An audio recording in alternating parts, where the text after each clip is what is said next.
श्रीला प्रभुपाद की जय। भगवद गीता की जय। सद्गुरुदेव की जय। जय राधा माधव जय कुंज बिहारी। जय राधा माधव जय कुंज बिहारी। जय गोपी जन वल्लभ जय गिरिधर हरी। जय गोपी जन वल्लभ जय गिरिधर हरी। जय राधा माधव जय गिरिधर हरी। यशोदानंदन ब्रज जन रंजन यशोदानंदन ब्रज जन रंजन। जय की यमुना तीर बनचारी। जय राधा माधव जय कुंज बिहारी। जय राधा माधव जय कुंज बिहारी। जय कुंज बिहारी। हरे कृष्णा सर्वे पार्टिसिपेंट्स ने। हरे कृष्ण। हरे कृष्णा।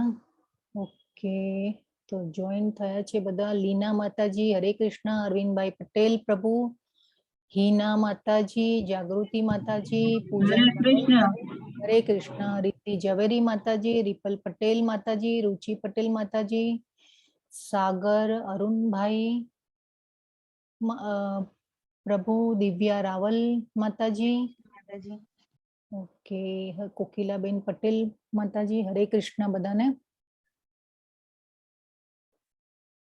ओके, तो આપણે મંગલાચરણ થી સ્ટાર્ટ કરશું।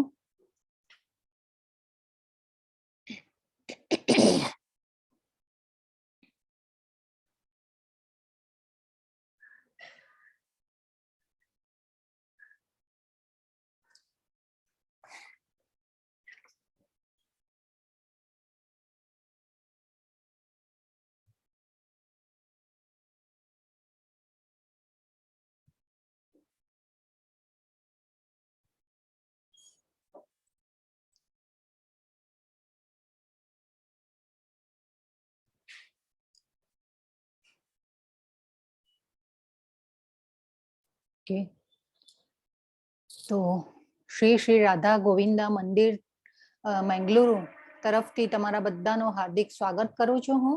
અને આજે 8મા દિવસે પણ તમારા બધાનો ખૂબ ખૂબ આભાર જોડાવા બદલ। આપણે મંગલાચરણથી સ્ટાર્ટ કરીએ, મંગલતાને વધાવીએ। ओम अज्ञान तिमिरान्धस्य ज्ञानाञ्जन शलाकया चक्षुरुन्मिलितं येन तस्मै श्री गुरवे नमः। श्री चैतन्य मनोभीष्टं स्थापितं येन भूतले स्वयं रूप कदा मह्यं ददाति स्वपदान्तिकं। वन्देऽहं श्रीगुरो श्रीयुतपदकमलं श्रीगुरून् वैष्णवांश्च श्रीरूपं साग्रजातं सहगण रघुनाथान्वितं तं सजीवं साद्वैतं सावधूतं परिजन सहितं कृष्ण चैतन्य देवं श्री राधा कृष्ण पादान् सहगण ललिता श्री विशाखान्वितांश्च। हे कृष्ण करुणा सिंधो दीनबंधो जगत्पते गोपेश गोपिका कांत राधा कांत नमोस्तुते। तप्त कांचन गौरांगी राधे वृंदावनेश्वरी वृषभानुसुते देवी प्रणमामि हरिप्रिये। वाञ्छाकल्पतरुभ्यश्च कृपा सिन्धुभ्य एव च पतितानां पावनेभ्यो वैष्णवेभ्यो नमो नमः। श्री कृष्ण चैतन्य प्रभो नित्यानंद श्री अद्वैत गदाधर श्रीवासादि गौर भक्त वृंद। हरे कृष्ण कृष्ण कृष्ण हरे हरे, हरे राम राम राम हरे हरे। हरे कृष्ण। हरे कृष्ण माताजी। जिग्नेश दरबार प्रभुजी આવી ગયા છે, એમને બી કોર્સ બનાવજો। जी जी माताजी।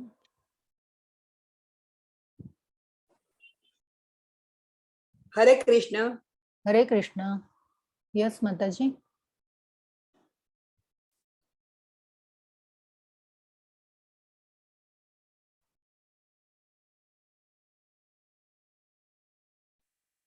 ओके, तो આજનો જે અધ્યાય જે છે, અધ્યાય 8, આપણે એક પડાવ પાર કરી અને આપણે આવી ગયા બીજા પડાવમાં। આપણે કાલે જોયેલું કે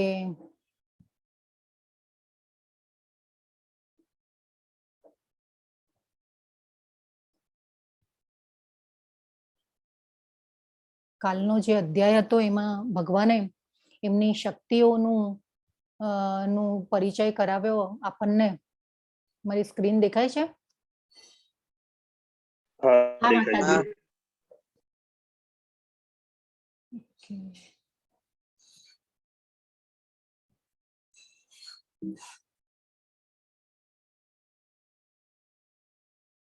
ઓકે, તો હરે કૃષ્ણ બધાને। આજનો દિવસ 8, આપણો જે અધ્યાય જે છે એનું નામ છે અક્ષર બ્રહ્મ યોગ, અને જે પ્રભુપાદે નામ આપ્યું છે એમનું નામ છે ભગવત પ્રાપ્તિ। તો કાલના અધ્યાયમાં આપણે જોયું ભગવાને આપણને એમની શક્તિઓનો પરિચય કરાવ્યો કે આપણને આ ભૌતિક જગતમાં અને આપણે જે મટીરિયલ વર્લ્ડમાં જ્યાં આપણે રહી રહ્યા છીએ ત્યાં ભગવાનને જાણવા હોય તો આપણે કેવી રીતે જાણી શકીએ।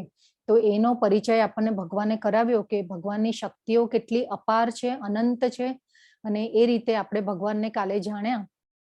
અને આજનો જે અધ્યાય જે છે એ ખૂબ સરસ છે, અને કાલના જે છેલ્લા 2 શ્લોક હતા એમાં અર્જુનજી જે છે એ શબ્દોને પકડે છે અને આપણા માટે પાછું જ્ઞાન ભગવાને આપ્યું। તો આપણે આજે એક થોડોક રીકેપ, આપણે અધ્યાયોના નામ આપણે પહેલેથી લઈએ। અધ્યાયનું નામ હરે કૃષ્ણ। પહેલા અધ્યાયનું નામ શું હતું? હરે કૃષ્ણ। અર્જુને ન લડવાના કારણો આપેલા। હરે કૃષ્ણ। નવા પાર્ટિસિપન્ટ્સ માંથી બોલો બધા। હરે કૃષ્ણ। પહેલા અધ્યાયનું નામ શું હતું? પહેલા અધ્યાયમાં જે બેકગ્રાઉન્ડ હતું કે 2 સેનાની વચ્ચે રથ આવ્યો અને અર્જુને સેનાને જોઈ। અર્જુન એટલે અમે તમને બધી હિન્ટ આપું છું। હરે કૃષ્ણ। હરે કૃષ્ણ। પહેલા અધ્યાયનું નામ શું હતું? હરે કૃષ્ણ। અર્જુન વિષાદ યોગ પહેલા અધ્યાયનું નામ। ખૂબ સરસ, યસ માતાજી, ખૂબ સરસ। બીજા અધ્યાયનું નામ કોણ કહેશે? હરે કૃષ્ણ। આપણે બીજાને ચાન્સ આપીએ। બીજા અધ્યાયનું નામ શું હતું? ગીતાનો સાર। યસ, ખૂબ સરસ। ક્યાંથી બોલો છો પ્રભુજી? અમદાવાદથી। યસ, શું નામ છે? અરવિંદભાઈ। ઓકે, ગુડ, સરસ, ખૂબ સરસ। ઓકે, ત્રીજા અધ્યાયનું નામ શું હતું? કર્મયોગ। કર્મયોગ। ખૂબ સરસ, યસ, ખૂબ સરસ। અને એ પછી ચોથા અધ્યાયનું નામ શું હતું? દિવ્ય જ્ઞાન। યસ, એમાં આપણને ભગવાને એમના જે સ્વરૂપનું દર્શન કરાવેલું। કાલના અધ્યાયમાં આપણે એમની શક્તિઓનું દર્શન કર્યું। એ પછી આવે છે 5મો અધ્યાય। 5મો અધ્યાયનું નામ શું હતું? કર્મયોગ કૃષ્ણ ભાવના યુક્ત। યસ, ખૂબ સરસ। અને સંન્યાસ યોગ। યસ, ખૂબ સરસ। ઓકે, છઠ્ઠો અધ્યાયનું નામ શું હતું? ધ્યાન યોગ। ધ્યાન યોગ।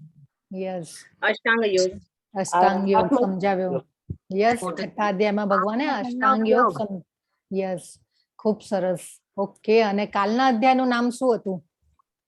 જ્ઞાન વિજ્ઞાન યોગ। પરમેશ્વરનું જ્ઞાન। યસ, ખૂબ સરસ। આજે બધા ક્વિઝ ભરીને બેઠા લાગે છે બધા। ખૂબ સરસ। આજે જે રીતે તમે આન્સર આપો છો બધા, એ મને બહુ ખુશી થાય છે કે તમે બધા એકદમ સરસ આન્સર કરી રહ્યા છો, મસ્ત। આવી રીતે હોય ને તો આપણને થોડું ક્લાસમાં મજા આવે, મને પણ મજા આવે, તમને પણ મજા આવે, આપણે સરસ રીતે જ્ઞાનની ચર્ચા કરી શકીએ।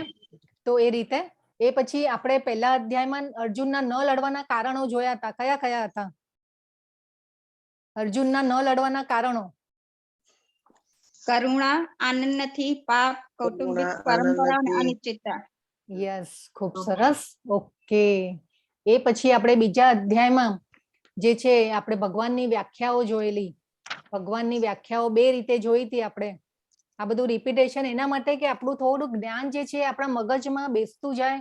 આપણે ભગવાન શું છે, ભગવાન કોણ છે, આપણે અત્યાર સુધીમાં ઘણા બધા પ્રમાણો આપ્યા ભગવાનને આપણને તો એ બધું આપણે જાણવું જ જોઈએ.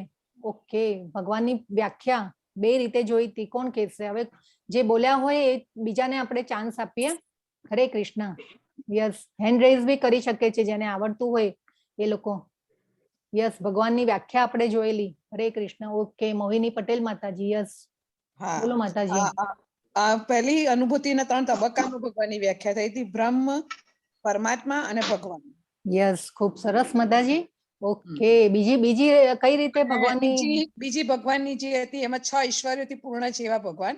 બરાબર. એમાં સુંદરતાથી, સમૃદ્ધિ, ખ્યાતિ, યસ. શક્તિ, જ્ઞાન અને ત્યાગ. ત્યાગ. ખૂબ સરસ. ઓકે, ખૂબ સરસ. એક પછી બીજા અધ્યાયમાં ભગવાને આપણને એક આત્માનું જ્ઞાન આપ્યું અને એમાં મહત્વનો પોઈન્ટ હતો. એ કયો હતો? હરે કૃષ્ણ. હેન્ડ રેઝ કરો બધા, જેને ફાવતું હોય એ બધા હેન્ડ રેઝ કર્યો. ઓકે, બીજા અધ્યાયમાં નામ હતું આપણે આત્માનું જ્ઞાન આપ્યું આપણને ભગવાને, અને એના માટેનો જે મહત્વનો પોઈન્ટ આપણે વારે વારે વાગોળવાનો છે. હું વારંવાર તમને કેમ યાદ કરાવું છું કે આ આપણે મગજમાં રાખવાનું છે જીવનભર, કે આપણે આત્માનું આ જે જ્ઞાન જે છે એનો પોઈન્ટ મહત્વનો, અને આધ્યાત્મિકતાની સીડી ચડવી હોય તો એ પહેલો પોઈન્ટ, એ પહેલું પગથિયું આવે એ. હરે કૃષ્ણ. હું આત્મા છું, દેહ નથી. આપણે શરીર નથી. યસ, આપણે ખૂબ સરસ. ખૂબ બીજા સરસ. અધ્યાયનો 7મો શ્લોક. યસ, બરાબર છે. કરુણાનો જવાબ આપ્યો તો ગુરુ પદ ભગવાન. ધારણ કરવું પડે, યસ, શિષ્ય બનવું પડે એના માટે. બરાબર છે. ખૂબ સરસ. ક્યાંથી બોલો છો માતાજી? શું નામ આગળ છે? વાત કરો. સુરતથી સાગર. યસ, ખૂબ સરસ. આ રીતે મને પણ ખુશી થાય છે કે આપણે બધા એકદમ સીડી ચડી રહ્યા છે ભક્તિની, અને ભગવાનમાં આગળ ભગવાનને પ્રાપ્ત કરવા માટેના પગથિયા જે છે એમાં ચડી રહ્યા છે આપણે બધા સાથે જ્ઞાનની ચર્ચા કરીને. ખૂબ સરસ. ઓકે, પછી ત્રીજા અધ્યાયમાં આપણે કર્મના પ્રકારો જોયેલા. કર્મના પ્રકારો કયા કયા હતા? હરે કૃષ્ણ. કર્મના પ્રકારો. વિકર્મ, અકર્મ, યસ, સકામ કર્મ, નિષ્કામ કર્મ. યસ. ઓકે, ખૂબ સરસ. ઓકે, એ પછી આપણે ચોથા અધ્યાયમાં ભગવાને દિવ્ય જ્ઞાન આપ્યું. તો દિવ્ય જ્ઞાનમાં ભગવાને શું કીધું આપણને? કોઈને યાદ છે? કે નાની કરેલી સેવા પણ ભગવાન મોટામાં મોટા ભયથી બચાવે છે. ચોથા અધ્યાયમાં દિવ્ય જ્ઞાન આપ્યું અને ભગવાને શું કીધું ચોથા અધ્યાયમાં? કે હું અજન્મા છું, અવિનાશી છું. એ રીતે ભગવાને એમના જન્મ અને કર્મ મારા દિવ્ય છે એ આપણે ભગવાનની જે સ્વરૂપાવસ્થા છે, સ્વરૂપ જે છે એનું જ્ઞાન કરાવ્યું આપણને. એ પછી પાંચમા અધ્યાયમાં પણ કર્મયોગ આવ્યો. તો ભગવાને કેવી રીતે કર્મ કરવાનું કીધું આપણને? હરે કૃષ્ણ. પાંચમા અધ્યાયમાં પણ આપણને કર્મયોગ બતાવ્યો ભગવાને. સાધુ સંતોનો સંગ કરીને. યસ, યસ, બોલો બોલો. યસ. એ પછી આપણે નવધા ભક્તિના પ્રકારો પણ જોયા. નવધા ભક્તિના કેટલા પ્રકારો હતા? ને પહેલું પગથિયું કયું? નવધા ભક્તિ. આપણે કેવી રીતે ભગવાનની ભક્તિમાં લીન થવાનું? નવધા ભક્તિમાં 9 પ્રકાર છે. એમાં પહેલું શ્રવણ છે, જે Yes. સાંભળવું એ હા. ઇમ્પોર્ટન્ટ છે, first step. Yes, yes. Mohini Patel માતાજી બોલો છો ને? Yes yes. Okay, yes. તો શ્રવણમ કીર્તનમ વિષ્ણુ, એ જે છે શ્રવણમ, કીર્તનમ, અર્ચનમ, સ્મરણમ, વંદનમ, પાદ Yes. સેવનમ, પાદ સેવનમ, સાખ્યમ. ભાષ્યમ. યસ. તો એ રીતે આપણે નવધા ભક્તિના આત્મનિવેદન. આત્મનિવેદન. ખૂબ સરસ. ઓકે, તો આપણે આ નવધા ભક્તિના પણ પ્રકારો જોયા. ઓકે, તો કાલના અધ્યાયમાં આપણે એ પણ જોયું કે કયા મનુષ્યો જે છે એ ભગવાનની શરણે જાય છે. આપણે ઉદાહરણો પણ જોયા. પરીક્ષિત મહારાજનું, દ્રૌપદીનું, પછી ગજેન્દ્ર હાથી જે છે એનું, એ પછી આપણે નૈમિષ્ય રણમાં જે ઋષિ મુનિઓ જે તપ કરી રહ્યા હોય કે યજ્ઞ કરી રહ્યા હોય છે એનું પણ જોયું. તો કયા મનુષ્યો જે છે, 4 પ્રકારના મનુષ્યો જે છે એ રીતે જાય છે ભગવાનને પામવા માટે, તો એમાં કયા કયા હતા? 4 પ્રકારો જોયા હતા જ્ઞાનની આપણે. ઈચ્છા, યસ આદ્ર જિજ્ઞાસુ, યસ, આર્ત એટલે દુખી, હા, યસ, દુઃખી. જિજ્ઞાસુ, અને ત્રીજું એક જ્ઞાની પણ થયું. અર્થી, યસ, અર્થાર્થી. અર્થાર્થી, ખૂબ સરસ. ઓકે, ખૂબ સરસ. તો આજનો અધ્યાય આપણો જે છે એ ભગવદ્ ગીતાનો 8મો જે અધ્યાય છે એમાં જે છેલ્લા શ્લોક આપણે કાલના અધ્યાયમાં જોયા, એમાં જરા મરણ મોક્ષાય મામાશ્રિત્ય યતંતીએ તે બ્રહ્મ તદ્વિદુહુ કૃષ્ણ મધ્યાત્મ કર્મ ચાખિલમ. તો આજે અને બીજો શ્લોક જે હતો કે સાધિ ભૂતાદિ દૈવમ મામ સાધિ યજ્ઞમ ચ યે વિદુહુ પ્રયાણ કાલેપી ચ મામ તે વિદુરયુક્ત ચેતસઃ. તો આ બે જે શ્લોક જે હતા એમાંથી પાછો અર્જુનજીએ જે છે પકડ્યા શબ્દો કે બ્રહ્મ એટલે શું, અધ્યાત્મ એટલે શું. તો એ રીતે જે ભગવાન છે એને શબ્દ પકડી એ શ્લોકમાંથી અને પછી ભગવાનને પાછા પ્રશ્નો કરે છે. અને આજનો જે અધ્યાય જે છે એ આખો ભગવાને કીધો. તો આ એક સરસ ખૂબ દર્શન કરવા જેવા છે. રથયાત્રાનું છે. રથયાત્રામાં કયા કયા ભગવાન હોય છે, કોઈને ખ્યાલ છે? હરે કૃષ્ણ.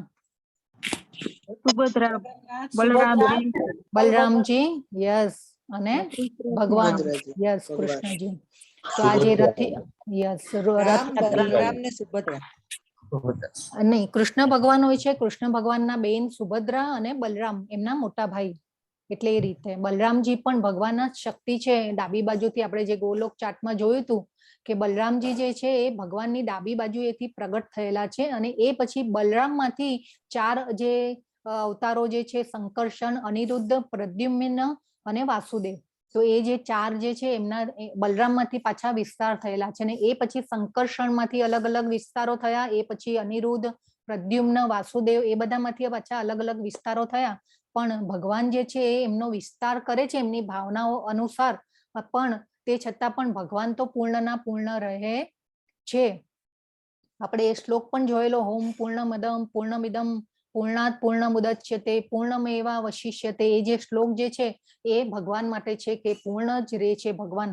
તો આ જે એ રીતે આપણે સમજવાનું છે કે ભગવાન જે છે એ એમની શક્તિઓ અપાર અનંત છે.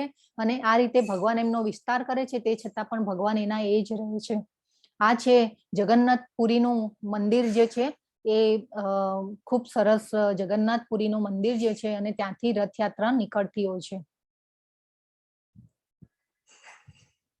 તો આજનો જે અધ્યાય છે એ ખૂબ સરસ છે. અને આજનો અધ્યાયમાં હવે આ જે પહેલો જે શ્લોક છે એમાં એ છે કે કિમ તદ બ્રહ્મ કિમ અધ્યાત્મમ કિમ કર્મ પુરુષોત્તમ અધિભૂતમ ચ કિમ પ્રોક્તમ અધિદૈવમ કિમુચ્યતે. તો અર્જુન કે છે કે હે ભગવાન, હે પુરુષોત્તમ. જો અહીંયા પાછા અર્જુનજીએ જે છે પુરુષોત્તમ ભગવાનને સંબોધન કર્યું છે. તો અહીંયા ભગવાનને સંબોધન કરીને કે છે કે હે પુરુષોત્તમ, બ્રહ્મ શું છે, આત્મા શું છે, સકામ કર્મ શું છે, ભૌતિક જગત શું છે અને દેવો શું છે, કૃપા કરી આ બધું મને સમજાવો. એક સાથે ધડાધડ 8 ક્વેશ્ચન કરી લીધા અર્જુનજીએ. જે છેલ્લા કાલના 2 શ્લોક હતા એમાંથી અર્જુનજીએ શબ્દ પકડ્યા બ્રહ્મ અને અધ્યાત્મ. તો એ રીતે ભગવાને અર્જુનજીએ પ્રશ્ન પૂછી લીધા ભગવાનને. તો આ રીતે ભગવાનને પ્રશ્ન કરી અને પછી હવે ભગવાન જે છે આગળ જવાબ આપે છે. હવે પુરુષો ઉત્તમ, પુરુષોમાં ઉત્તમ એટલે કે ભગવાન કેવા છે કે પરમ બ્રહ્મ, પરમ સત્ય. ભગવાન જે છે પરમ સત્ય છે. બ્રહ્મ આપણે જોયું હતું કે બીજા અધ્યાયમાં બ્રહ્મ એટલે ભગવાનનું જે દેદીપ્યમાન જે તેજ છે એને બ્રહ્મ કહેવાય છે. અને એ રીતે આપણે એ બ્રહ્મની વ્યાખ્યા પણ જોયેલી ત્યારે. હવે આપણે જોઈએ કે આગળ બીજા શ્લોકમાં ભગવાનને કહે છે કે હે મધુસૂદન, યજ્ઞના સ્વામી કોણ છે અને તેઓ શરીરમાં કેવી રીતે રહે છે વળી ભક્તિમાં પરોવાયેલા મનુષ્યો અંતકાળે આપને કેવી રીતે જાણી શકે છે? જો અહીંયા પૂછ્યું કે બ્રહ્મ શું છે, અધ્યાત્મ શું છે, પછી પૂછ્યું કે સકામ કર્મ, દેવો શું છે, ભૌતિક જગત શું છે, યજ્ઞના સ્વામી કોણ છે, શરીરમાં કેવી રીતે રહે છે, વળી ભક્તિમાં પરોવાયેલા મનુષ્ય અંતકાળે આપને કેવી રીતે જાણી શકે છે? તો આ રીતે ભગવાન અર્જુનજી જે છે એ ભગવાન એ શબ્દ પકડી અને પાછા ક્વેશ્ચન આપણા માટે જ પૂછી રહ્યા છે કે આપણને આ બધું જ્ઞાન મળી રહે આવનારી પેઢીઓ માટે, અને ભગવાન આપણને જ્ઞાન આપી રહ્યા છે. તો આગળ આપણને હવે ભગવાન કહેશે. તો હવે જે છે આપણને એમ થાય કે ભાઈ આ ભગવાને બ્રહ્મ એટલે શું આપણે જાણીએ. તો જે બ્રહ્મ એટલે કે આપણે જે બ્રહ્મ એટલે આપણે જોયું હતું કે બ્રહ્મ એટલે દૈદીપ્યમાન તેજ. તો હવે આપણને એમ થાય કે ભાઈ અહીંયા બ્રહ્મ એટલે અહીંયા એક આપણે જોઈએ કે બ્રહ્મ એટલે બ્રહ્મના અલગ અલગ સિચ્યુએશનમાં છે ને અલગ અલગ એના શબ્દોના ઓલા થતા હોય છે.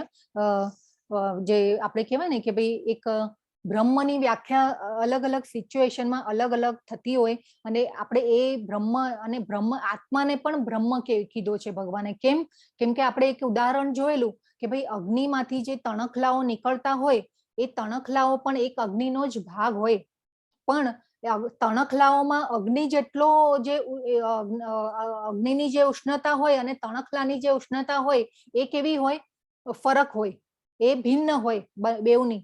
તણખલાઓથી આપણે કોઈ વસ્તુ આપણે પ્રગટાવી ન શકીએ. અગ્નિમાં જે ઉષ્ણતા અને તણખલામાં આસમાન જમીનનો ફરક હોય છે. એટલે કે એક શક્તિમાન છે અને એક શક્તિ છે. તો આ જે આત્મા જે છે એને બ્રહ્મ કીધો છે. તો એ બ્રહ્મનો જવાબ જે છે એ આ છે. એ પછી ભગવાન અર્જુનજી કહે છે કે બીજો જે છે કે ભગવાન સકામ કર્મો શું છે. તો સકામ કર્મમાં આપણે જોઈએ કે આપણે બધા જે છીએ એ કર્મયોગી કહેવાઈએ. જે આપણે દેહધારીઓ કે જે આપણે શરીર લઈએ છીએ અને જન્મો જન્મ આપણે શરીર આત્મા જે છે એ શરીર નવા કપડા પહેરતો હોય છે આપણા કર્મ અનુસાર. તો એ રીતે આપણે બધા જે કહેવાઈએ એ કર્મયોગી કહેવાય. હવે કર્મયોગી, જ્ઞાનયોગી, પછી ભગવાને કાલ 7મા અધ્યાયમાં 6ઠા અધ્યાયમાં ધ્યાન યોગ પણ બતાવ્યો, અષ્ટાંગ યોગી પણ આપણે ધ્યાન યોગનું પણ મહત્વ જાણ્યું. તો આ રીતે આપણે જે છીએ કર્મયોગી છીએ. તો કર્મયોગી આપણે સકામ કર્મ, આપણે બધા સકામ કર્મીઓ છે કે આપણને બધાને ફળની ઈચ્છા હોય છે કે ભાઈ આપણા જે શરીર માટે થઈને આપણી જે બધી ઈચ્છાઓ હોય છે એ ભોગવવા માટે થઈ અને આપણે કર્મ કરતા હોઈએ છીએ. એટલા માટે આપણે સકામ કર્મ. એટલે આ બધું આપણે બહુ સારી રીતે આત્માનું જ્ઞાન આપણે બીજા અધ્યાયમાં પણ જોયું.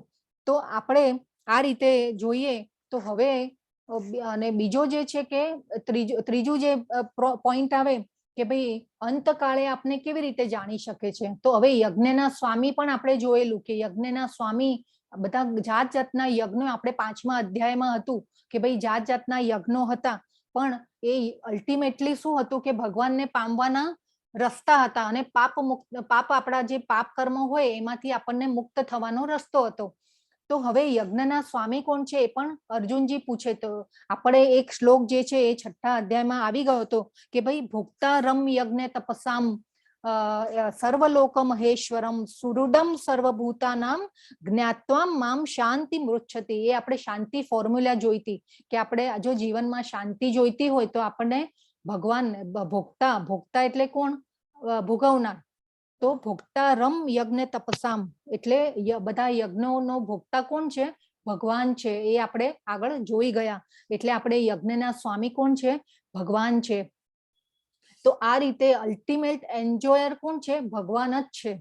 આપણે ભગવાનના અંશો છીએ. આપણે જેમ કેવું કે આગના જે તણખલા હોય ને આપણે એવા છીએ.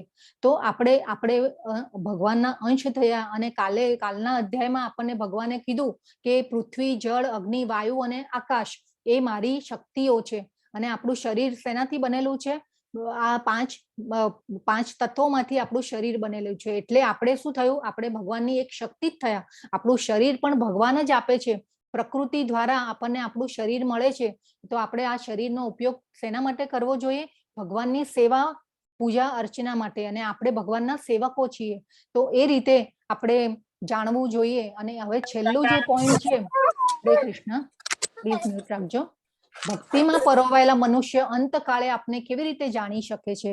તો હવે આપણે જોઈએ કે અંતકાળે ભગવાને કીધું કે અંતકાળે અર્જુને કીધું કે અંતકાળે આપણે કેવી રીતે જાણી શકીએ કે જે ભક્તિમાં પરોવાયેલો જે હોય મનુષ્ય તો એ અંતકાળે આપણે કેવી રીતે જાણી શકીએ તમને? તો ભગવાને શું કીધું? હવે આ એક છે ને એક આપણી એક્ઝામ છે. પ્રયાણ કાલે જે શબ્દ હતો ને કાલના જે શ્લોકમાં, તો એ પણ મહત્વનો છે અને આપણે અહીંયા જોવાનું છે પ્રયાણ કાલે. તો ખૂબ સરસ આપણે જોવાનું છે કે બીજો જે શ્લોક જે છે એમાં પ્રયાણ કાલે શબ્દ છે. પ્રયાણ કાલે ચ કથમ તો જ્ઞેયોસી નિયતાત્મભિઃ. તો આ રીતે પ્રયાણ કાલે એટલે મૃત્યુ સમયે. પ્રયાણ કાલનો અર્થ મૃત્યુ થાય. મૃત્યુ સમયે તમને કેવી રીતે જાણી શકે? તો હવે આપણને એમ થાય કે ભાઈ આ તો એક પરીક્ષા થઈ ને આપણી, કે એક્ઝામ, કે ભાઈ આપણે મૃત્યુ સમયે ભગવાનને કેવી રીતે જાણી શકીએ? તો આપણે કાલે એક અધ્યાયમાં ભગવાને કીધું હતું કે ભાઈ અભ્યાસ દ્વારા તું એ કરી શકીશ. આપણે જયારે અર્જુને વાત કરી ભગવાનને કે ભાઈ હું જંગલમાં જઈશ, વ્રત તપ કરીશ અને હું ભિક્ષા માંગીને ખાઈ લઈશ, પણ મારે યુદ્ધ લડવું નથી, ત્યારે ભગવાને કીધું હતું કે નહીં, તું આ અભ્યાસ દ્વારા આ શક્ય બનશે. ઇવન 6થા અધ્યાયમાં પણ ભગવાને કીધું કે અભ્યાસ દ્વારા તું આ યોગને પ્રાપ્ત કરી શકીશ. તો આપણે શું કરવાનું છે કે આપણે આ અભ્યાસ દ્વારા આ પરીક્ષાને પાસ કરવાની છે. તો એ કેવી રીતે થશે? હવે આપણને એમ થાય કે ભાઈ આ બધી પરીક્ષા, હવે આપણે તો ખાઈએ પીએ છીએ, મોજ કરીએ છીએ અને મજા કરીએ છીએ, અને આ વળી પાછી અંતકાળે આ જે કેવી રીતે આપણે જાણી શકીએ અને આ પરીક્ષામાંથી આપણે પાસ કેવી રીતે થઈ શકીએ? તો આ જે આખો અધ્યાય જે છે એમાં ભગવાને મૃત્યુનું સાયન્સ શું છે એ આપણને સમજાવ્યું છે. તો આર્ટ ઓફ ડેથ એ ભગવાન આપણને કહેશે અને આપણને જીવન જીવવાની કળાને આપણે કેવી રીતે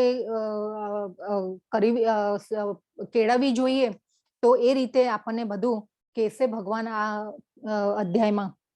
તો જે ભગવાન જે છે શ્રેષ્ઠ ગુરુ છે, અને આ રીતે આપણે જીવનની પરીક્ષામાં જો પાસ થવું હોય ને છેલ્લા ટાઈમે અંતકાળે આપણે ભગવાનને પામવા હોય તો આપણે ભગવાનનું નામ જપ સ્મરણ કરવું જોઈએ, એવું આપણને ભગવાન કહી રહ્યા છે. કે આ જો આખા જીવન દરમિયાન આપણે જો અભ્યાસ કર્યો હશે આ નામ જપનો, ભગવાનની ભક્તિમાં પરોવાનો, ભગવાનમાં મન એકાગ્ર કરવાનો, તો આ રીતે આપણે ભગવાનમાં લીન થઈ શકીશું અને આપણને અંતકાળે ભગવાન યાદ આવશે.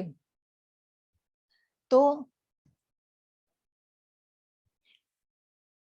અર્જુનજીએ પૂછ્યું કે અવિનાશી તથા દિવ્ય જીવને, અર્જુને જે પ્રશ્નો કર્યા એમાં હવે ભગવાન હવે અહીંયા કહી રહ્યા છે કે પૂર્ણ પુરુષોત્તમ પરમેશ્વરે કહ્યું અવિનાશી તથા દિવ્ય જીવને બ્રહ્મ કહે છે અને તેના સનાતન સ્વભાવને અધ્યાત્મ અથવા આત્મા કહે છે.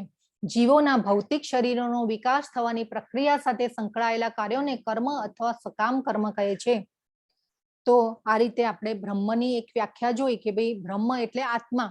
અલગ અલગ બ્રહ્મના એક પહેલા પણ બ્રહ્મ માટેનો આખો જે શ્લોક હતો એ હતો. તો બ્રહ્મની વ્યાખ્યા જે છે અલગ અલગ સિચ્યુએશનમાં અલગ અલગ અર્થ થાય છે. તો અહીંયા આપણે બ્રહ્મ એટલે આપણે એક આત્મા કહીએ તો આત્માનો જે આપણું બંધારણ જે છે એ શુદ્ધ હોય છે. અધ્યાત્મ જે આપણો જે આત્માનો સ્વભાવ કેવો હોય છે? અધ્યાત્મ વાળો, એટલે કે આપણો દિવ્ય જીવ. જો અહીંયા ભગવાને પણ કહી દીધું કે દિવ્ય જીવને બ્રહ્મ કહે છે અને તેના સનાતન સ્વભાવને અધ્યાત્મ કહે છે. તો આપણે કેવા હતા? મૂળ રૂપમાં આપણે કેવા છીએ? આપણે અધ્યાત્મ વાળા. આપણે ભગવાનના જે અલ્પ પ્રમાણમાં આપણને ગુણો પણ મળ્યા છે, આ બધા ગુણો અને કર્મો જે બી છે, આપણી વૃત્તિઓ જે છે બધી ભગવાનમાંથી જ આવેલી છે. પણ આપણે માયા દ્વારા ઢંકાઈ ગયેલા છીએ, આપણો આત્મા ઢંકાઈ ગયેલા છે, એટલે આપણે એ રીતે કર્મ કરતા હોઈએ છીએ. પણ આપણો જે મૂળભૂત સ્વભાવ જે છે એ અધ્યાત્મ જે છે, સનાતન સ્વભાવ જે છે એ આપણો અધ્યાત્મ વાળો છે, એટલે આપણો શુદ્ધ છે. તો આપણે એ રીતે, અને પછી એ ભગવાન કહે છે કે જીવોના ભૌતિક શરીરોનો વિકાસ થવાની પ્રક્રિયા સાથે સંકળાયેલા કાર્યોને કર્મ કહે છે અથવા સકામ કર્મ કહે છે. તો આપણે જે શરીરની ઈચ્છાઓ માટે થઈ અને આપણે જે કર્મો કરતા હોઈએ છીએ એને સકામ કર્મ કહે છે. અને આ રીતે કર્મો દ્વારા આપણને પછી અલગ અલગ શરીરો પ્રાપ્ત થતા હોય છે. તો આ રીતે, અને એ પછી ભગવાને કીધું કે ભાઈ યજ્ઞના સ્વામી કોણ છે? તો યજ્ઞના સ્વામી પણ ભગવાન કહે છે કે હું જ છું. તો આપણને એક અહીંયા બીજો એક પોઈન્ટ જે છે એમાં આ ચોથા શ્લોકમાં ભગવાન એમ કહે છે કે હે દેહધારીઓમાં શ્રેષ્ઠ નિરંતર પરિવર્તનશીલ આ ભૌતિક પ્રકૃતિ અધિભૂત કહેવાય છે. સૂર્ય તથા ચંદ્ર જેવા દેવોનો જેમાં સમાવેશ થાય છે તે ભગવાનનું વિરાટ રૂપ અધિદૈવ કહેવાય છે. અને પ્રત્યેક દેહધારીના હૃદયમાં પરમાત્મા રૂપે સ્થિત હું પરમેશ્વર અધિયજ્ઞ યજ્ઞનો સ્વામી કહેવાયું છું. હજી પણ ભગવાન આપણને પ્રમાણો આપી રહ્યા છે કે ભગવાન વ્યક્તિ તરીકે છે. તો આ રીતે હજી અને કાલના જે બધા અધ્યાયમાં શ્લોકો હતા એ પણ ખૂબ જ ભગવાને કેટલા બધા પ્રમાણો આપી દીધા છે આપણને કે ભગવાન વ્યક્તિ તરીકે છે. હજી પણ જો આપણે નિરાકાર રૂપમાં ભગવાનને ભજીએ તો એ ભગવાને અહીંયા કેટલી બધી સાબિતી આપી દીધી છે શ્લોકો દ્વારા. તો અધિભૂતમ ક્ષરો ભાવ પુરુષશ્ચાધિદૈવતમ અધિયજ્ઞો હમેવાત્ર દેહે દેહભૃતામ વરમ. તો આ રીતે ભગવાન કહે છે કે સૂર્ય તથા ચંદ્ર જેવા દેવોનો જેમાં સમાવેશ થાય છે તે ભગવાનનું વિરાટ રૂપ અધિદૈવ કહેવાય છે. અને પ્રત્યેક દેહધારીના હૃદયમાં પરમાત્મા રૂપે સ્થિત હું પરમેશ્વર અધિયજ્ઞ યજ્ઞનો સ્વામી કહેવાઉં છું.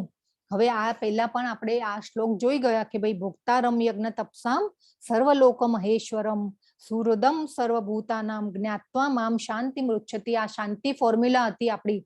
જો જીવનમાં શાંતિ જોઈતી હોય તો આ શ્લોકને મમરાવાનો. 5.29 પાંચમા અધ્યાયનો 29મો શ્લોક. તો આ રીતે એક હજી આ શ્લોકમાં ભગવાન એક બીજો પોઈન્ટ એ કે છે કે દેહધારીના હૃદયમાં પરમાત્મા રૂપે સ્થિત હું. જો અહીંયા ભગવાને પાછી સાબિતી આપી દીધી પરમાત્મા રૂપે હું દેહધારીઓના હૃદયમાં રહેલો છું આ શ્લોક દ્વારા. હવે આપણને બધા રેફરન્સ જોઈતા હોય ને તો હવે એક રેફરન્સ આપી દે છે. હરે કૃષ્ણ. તો આ બધા હવે ભગવાન આપણને રેફરન્સ આપી રહ્યા છે. તો અલ્ટિમેટ એન્જોયર કોણ છે? ભગવાન છે. એ આપણે મગજમાં બેસાડી દેવું જોઈએ. એ પછી ભગવાન કે છે હવે આજે આપણને આ શ્લોકમાં ભગવાને એ પણ કીધું કે એમાં નિરંતર પરિવર્તનશીલ ભૌતિક પ્રકૃતિ અધિભૂત કહેવાય છે. ભૌતિક પ્રાગટ્ય જે ભગવાને કર્યું આપણું આ ભૌતિક જગતને જે ગ્રહો ભૌતિક જગતના જે ગ્રહો ને બધા જે મહત તત્વ કહેવાય એને અને એ જે એમના દ્રષ્ટિપાતથી જે એમને સર્જન કર્યું તો એ બધું શું કહેવાય છે? અધિભૂત કહેવાય છે. નામ શું છે એનું? અધિભૂત. કેમ કે ભૌતિક પ્રાગટ્ય. અને ભગવાને શું કીધું કે એ જે ભૌતિક પ્રાગટ્ય છે એ નિરંતર પરિવર્તનશીલ હોય છે. હવે આપણે જોઈએ કે આ જે ભૌતિક જગત જે છે એમાં પ્રકૃતિ કેવી રીતે કે ભાઈ પરિવર્તનશીલ હોય છે કે ક્યાંક કોઈક એવા પર્વતો હોય ને ત્યાં કોઈક એવું પૂર આવે કે કઈ આવે તો એ પર્વતો દટાઈ અને ત્યાં પાછો ઓલી જીવન આપણે જે કહેવાય ને કે ભાઈ જીવનનો ત્યાં નિર્વાહ થવા લાગે કે ભાઈ ત્યાં વસાહત થઈ જાય.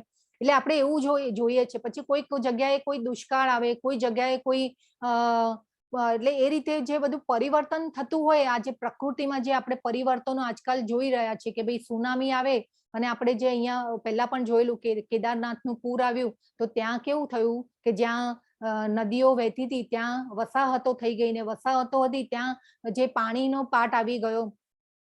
એટલે આ રીતે જે ભગવાનની પ્રકૃતિ જે છે એ પરિવર્તનશીલ છે. ઇવન એ પછી કે છે કે સૂર્ય તથા ચંદ્ર જેવા દેવોનો જેમાં સમાવેશ થાય છે તે ભગવાનનું વિરાટ રૂપ અધિદૈવ કહેવાય છે. હજી વિરાટ રૂપ અને વિશ્વરૂપ જે છે 11મા અધ્યાયમાં ભગવાન આપણને બતાવશે એમનું વિરાટ રૂપ કે કેવું હોય છે. અને એ પછી દેહધારીના હૃદયમાં પરમાત્મા રૂપે સ્થિત હું પરમેશ્વર અધિયજ્ઞ કહેવાઉં છું. તો આ ભૌતિક પ્રકૃતિ જે છે આપણું શરીર પણ કેવું છે કે આપણું શરીર પણ પરિવર્તનશીલ છે કે ભાઈ જન્મ મૃત્યુ જરા વ્યાધિ આપણને પાછું આપણા કર્મોના અનુસાર આપણું શરીર જે છે એ નાશ પામવાનું છે અને પાછું જન્મ લેવાનું છે. તો આ રીતે આ જે ભગવાનની જે આ ભૌતિક પ્રકૃતિ જે છે એ અધિભૂત કહેવાય છે. એ પછી આવે છે 5મો શ્લોક છે કે અંતકાલે ચ મામેવ સ્મરન મુક્ત્વા કલેવરમ યહ પ્રયાતિ સ મદ્ભાવમ યાતિ નાસ્ત્યત્ર સંશયઃ. આ શ્લોક જે છે એ ખૂબ મહત્વનો છે. અંતકાલે ચ મામેવ સ્મરન મુક્ત્વા કલેવરમ. જે મનુષ્ય મૃત્યુ સમયે કેવળ મારું સ્મરણ કરતો શરીર તજે છે તે તરત જ મારી પ્રકૃતિને પામે છે. આમાં લેશ માત્ર સંદેહ નથી. ભગવાને કહી દીધું અહીંયા અને આપણે પહેલા એક અધ્યાયમાં ભરત રાજાનું પણ આપણે કથા જોયેલી કે ભરત રાજા જ્યારે મૃત્યુ પામે છે ત્યારે જે આસક્તિ હતી, જે એમની ચેતના હતી એ હરણમાં હતી અને એમને બીજો જન્મ જે છે એ હરણ તરીકે મળેલો હતો. તો આ રીતે આપણે એક જે આ જોયેલું કે અને આ પણ ખૂબ મહત્વનો શ્લોક છે કે આપણે ઘણીવાર કેવું કે આપણને આમ કોઈ વસ્તુ આપણને અને કોઈ આપણો પોતાનો ફોટો હોય કે કોઈ ફ્રેમ હોય એ આપણને બહુ ગમતી હોય તો આમ કેવી રીતે આપણે ફ્રેમ કરાવી નાખીએ, એવી રીતે આ શ્લોક પણ જે છે એ ખૂબ જડી લેવા જેવો શ્લોક છે. તો આ આપણી ખરેખર મેમરીમાં જડી લેવા જેવો શ્લોક છે અને આ યાદ રાખવાનો આ શ્લોકને કે આપણે અંતકાળે આપણું જ્યારે મૃત્યુ સમય આવે ત્યારે જો આપણે ભગવાનનું સ્મરણ યાદ કરીશું તો ભગવાન જે છે આપણે ભગવાનની પ્રકૃતિને પામીશું. આમાં ભગવાન શું કે છે કે આમાં લેશ માત્ર સંદેહ નથી, નાસ્ત્યત્ર સંશય, સંશય નથી, એમાં સંશય કરવા જેવો નથી. તો કેવી રીતે જીવવું અને કેવી રીતે મરવું એ પણ ખૂબ જ મહત્વનું છે. એમાં આ બધા જે શ્લોકો દ્વારા ભગવાન આપણને સમજાવી રહ્યા છે અહીંયા. તો અંતકાલે એટલે કે છેલ્લો સમય, ચમામ એટલે કે મારું, સ્મરણ મુક્તવા એટલે મારું ચિંતન કરીને, કલેવરમ એટલે શરીર છોડી દેવું, અને યહ પ્રયાતિ પામે છે મદભાવ એટલે કે મારા ભાવને, અને યત્ર નાસ્તિ સંશય આના માટે કોઈ સંદેહ નથી. હવે જે આપણે પરીક્ષિત મહારાજનું જે ઉદાહરણ જોયેલું કે એમને તો ખબર હતી કે ભાઈ 7 દિવસમાં મારું મૃત્યુ થવાનું છે અને એ વખતે તો કેવું કે ભાઈ 4 વર્ણાશ્રમની વ્યવસ્થા હતી કે ભાઈ બ્રહ્મચર્યમાં શીખવાડવામાં આવતું હતું કે ભાઈ આપણા જે મનુષ્ય જીવનનું ધ્યેય શું છે. એટલે એમને તો ખબર હતી કે ભાઈ મારે હવે આ જે બધું હવે 7 દિવસમાં મારું મૃત્યુ થવાનું છે અને મને નાક કરડશે, એટલા માટે હવે આ 7 દિવસનો જે લાભ છે એ મારે લઈ લેવો જોઈએ. અને એમને સુખદેવજીને આજ્ઞા કરી કે ભાઈ મને તમે ભગવાનનું જ્ઞાન આપો. તો હવે આપણી પાસે આપણે જોઈએ કે ભાઈ આપણને તો આવો કોઈ ખ્યાલ નથી કે આપણું જન્મ ક્યારે થવાનો છે, આપણે મૃત્યુ ક્યારે આપણું થવાનું છે. આવી આપણને તો કોઈ આપણા ધ્યાનમાં એટલે આપણા હાથમાં જ નથી આ વસ્તુ. તો આપણે શું કરી શકીએ? હવે આપણે ઘણા એવા પેશન્ટ કે એવા જોયેલા હોય છે કે ભાઈ, તો આપણે શું કે પહેલા બી શ્લોક આવી ગયેલો કે જે અભ્યાસ દ્વારા ભગવાને કીધું હતું કે અભ્યાસ દ્વારા આપણે આ પ્રાપ્ત કરી શકીશું. જો આખું જીવન આપણે ભગવાનમાં મન એકાગ્ર કર્યું હશે, આપણે જપ કર્યા હશે, તો આપણને કદાચ છેલ્લા ટાઈમે આપણને ભગવાન યાદ આવી શકે. પણ જો આપણને એમ કોઈ કહી દે કે ભાઈ હવે તું બહુ જીવવાનો નથી અને આટલો જ ટાઈમ છે તારી પાસે, તો પછી આપણી શું હાલત થાય? આપણે એક વિચારીએ સપોઝ, તો આપણને શું દેખાય? પહેલા તો હરે કૃષ્ણ કોણ કહેશે કે આવું કોઈ આપણને કહી દે કે ભાઈ આટલો જ ટાઈમ છે તારી પાસે, તો આપણે શું કરીએ? પહેલા તો આપણને બધું શું યાદ આવે? હરે કૃષ્ણ કોણ કહેશે? હરે કૃષ્ણ. પરીક્ષિત મહારાજને ખબર હતી કે ભાઈ મારું 7 દિવસમાં મૃત્યુ થવાનું છે, તો એમને તો ખાધા પીધા વગર બેસી ગયા અને સુખદેવજીની સામે બેસી અને શ્રીમદ ભાગવતમનું શ્રવણ કર્યું એમને. હવે આપણને તો આવી કોઈ જ ખબર નથી, તો આપણને તો આવું કહી દે કોઈ, તો આપણને શું પહેલા તો યાદ આવે? આપણને હરે કૃષ્ણ આપણે ડરી જઈએ પહેલા માતાજી. યસ, આપણે તો પહેલા તો ડરી જઈએ. યાદ આવે હે?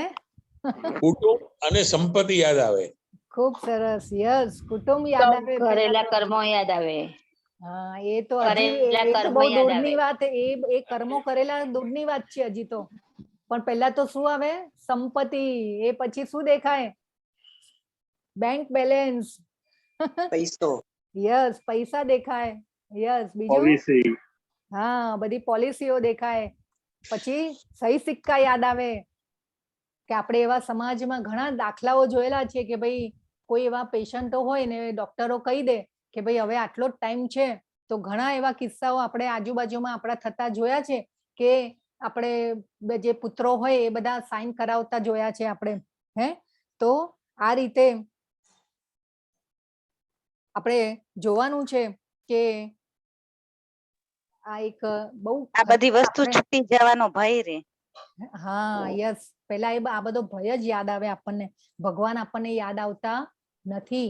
એટલે ભગવાન શું કે છે અહીંયા કે મનુષ્ય મૃત્યુ સમયે કેવળ મારું સ્મરણ કરતો શરીર તજે છે તો મારી પ્રકૃતિને પામે છે. અને ભગવાને શું કીધું આપણને 7મા અધ્યાયના 3જા શ્લોકમાં કે હજારો મનુષ્યોમાંથી મને જૂજ લોકો સમજી શકે છે અને સિદ્ધિ પ્રાપ્ત કરવાની કોશિશ કરી શકે છે. તો આ રીતે આપણે પણ ભગવાનનું નામ જો આખું જીવન લીધું હશે અને આપણે એનો અભ્યાસ કર્યો હશે તો આપણને કદાચ એ આપણને ભગવાનનું નામ છેલ્લા ટાઈમે યાદ આવી શકે છે. બાકી તો આ બધું જ દેખાશે કે ભાઈ બેંક બેલેન્સ ને પૈસા ને કુટુંબ ને સંતાનો ને એ બધું જ આપણને યાદ આવે છે. તો આ રીતે આપણે ભગવાનના મન એકાગ્ર કરવાનું છે અને ભગવાન આ શ્લોક દ્વારા ખૂબ જ આપણને મહત્વની સૂચના આપી રહ્યા છે. તો આ શ્લોક ખૂબ જ ઇમ્પોર્ટન્ટ છે. તો મૃત્યુ કેવું હોવું જોઈએ તો આપણે કાલે પણ સમજ્યા હતા કે મૃત્યુ જે છે મૃત્યુ સમયે આપણને ભગવાન ક્યારે લેવા આવે કે આપણી એવી જન્મની એવી ભક્તિ હોય ને તો ભગવાન ખરેખર લેવા આવે આપણને. આવું મૃત્યુ હોવું જોઈએ. આપણે કાલનો જે ઉદાહરણ આપણે જોયા હતા ભીષ્મજીનું ઉદાહરણ જોયું હતું. એમને તો ઈચ્છા મૃત્યુનું વરદાન હતું અને ભગવાનનો હાથ પકડી અને છેલ્લે વાંગમય પૂજા કરે છે, સ્તુતિ કરે છે અને સહસ્ત્ર વિષ્ણુનો જો પાઠ કરે છે. અને એ રીતે હવે આ જે બીજું ચિત્ર જે છે બાજુમાં, હવે એ વખતે અંતકાળે જે ભીષ્મ પિતામહને તરસ લાગી હોય છે તો એ તરસ લાગી હોય છે ત્યારે એ કહે છે કે ભાઈ મને પાણી પીવું છે. તો સામે ઉભેલા જે કૌરવો પાંડવો બધા ત્યાં હતા હાજર અને એમાંથી દુર્યોધન જે છે એ એમના જે ઓલા હોય ને આપણે જે દાસ હોય એમને કહે છે કે ભાઈ તું પાણીની વ્યવસ્થા કર. પણ અહીંયા ભીષ્મ પિતામહ જે છે એ છેલ્લે મૃત્યુ સમયે એ એના હાથનું પાણી પીવા માંગતા નથી. એ મૃત્યુ એમનું સુધારવા માંગતા હોય છે એટલા માટે એ અર્જુન સામે ઈશારો કરે છે. એટલે અર્જુનજી જે છે એ સમજી જાય છે અને ભીષ્મ પિતામહની સામે જુએ છે અને અર્જુન પણ સમજી જાય છે. ભીષ્મ પિતામહને પણ ખબર પડે છે કે અર્જુનજી છે એ સમજી ગયા છે કે મને શું કરવું છે. તો આ જે અર્જુનજી જે છે એ એવી રીતે બે તીર છોડે છે કે એ જે એમનું માથું જે છે એ બે તીરની વચ્ચે એ ટેકવી શકે. એ પછી એ બે તીરની વચ્ચે માથું ટેકવી અને એ પછી ત્રીજું તીર મારે છે અને એ તીર મારી અને એ પછી ગંગાજીને પ્રકટ કરે છે અને એ ગંગાજીની ધારા જે છે એ ભીષ્મ પિતામહના પાણી મોંમાં એ જે પાણી ગંગાનું પાણી જે છે એ ભીષ્મ પિતામહ લે છે અને એ પછી ભગવાનનો હાથ પકડી અને ધીરે ધીરે વીર રસમાં એ મૃત્યુ પામે છે. વીર રસમાં ભગવાનના દર્શન કરતા કરતા એ મૃત્યુ પામે છે. ભીષ્મ પિતામહને ખબર હતી કે એ ભગવાનના અનન્ય ભક્ત હતા અને એમને ખબર હતી કે આ ભગવાન છે તો આવું મૃત્યુ જે છે આવું હોવું જોઈએ. તો આપણે મૃત્યુને પણ આપણે સુધારવાનું છે અને ભગવાનમય બનાવવાનું છે અને જો આપણે અભ્યાસ કરશું તો કદાચ આપણું આ મૃત્યુ આવી રીતે થઈ શકે. તો આપણે જીવન જીવવું અને કેવી રીતે આપણું મૃત્યુ સુધારવું એ આપણા હાથમાં છે. તો આ રીતે અને આ મૃત્યુ સમયે ભગવાનના અનન્ય ભક્તનો સાથ મળવો, ભગવાનનું સાથે હોવું, ભગવાનનું સમીપ હોવું એ અનન્ય ભક્તિ હોય તો જ શક્ય બને છે. તો મૃત્યુ થાય છે એ સમયે શ્રી ભાગવતમમાં પણ આનો સરસ ઉલ્લેખ થયેલો છે અને ખૂબ સરસ રીતે આનું વર્ણન કરેલું છે આ ઘટનાનું. તો ખરેખર તમે ભાગવતમ બી વાંચો. આ જે શીલા પ્રભુપાદ છે એમનું ભાગવતમ પણ ખૂબ સરસ છે. અત્યારે આપણે ગુજરાતી ભાષામાં ભાગવતમના ક્લાસ હમણાં જ ચાલુ થયેલા છે. હજી 3 જ પહેલો સ્કંદ અને 3જો શ્લોક જ ચાલી રહ્યો છે. જો શરૂઆતથી તમારે પારાયણ ભાગવતમનું કરવું હોય તો આનો લાભ ચોક્કસ લેજો તમે બધા. તો ટૂંકમાં આપણું જે પોઈન્ટ જે છે કે આખી જિંદગી જો ભગવાનનું નામ સ્મરણ કર્યું હશે તો કદાચ ભગવાનનું નામ આપણને યાદ આવશે.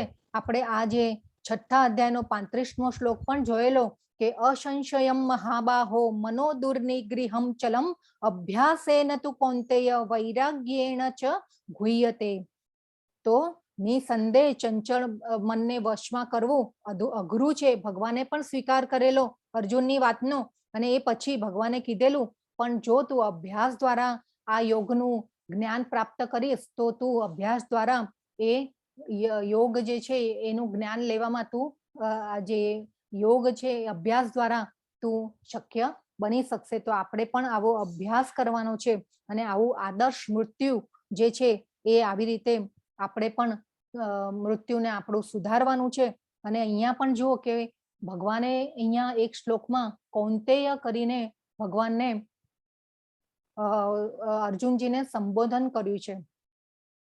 તો આપણા આજે છઠ્ઠો જે શ્લોક છે એમાં યમ યમ વાપી સ્મરનન ભાવમ ત્યજત યંતે કલેવરમ તમ તમે વૈતિ કૌંતેય સદા તદ્ભાવ ભાવિતઃ.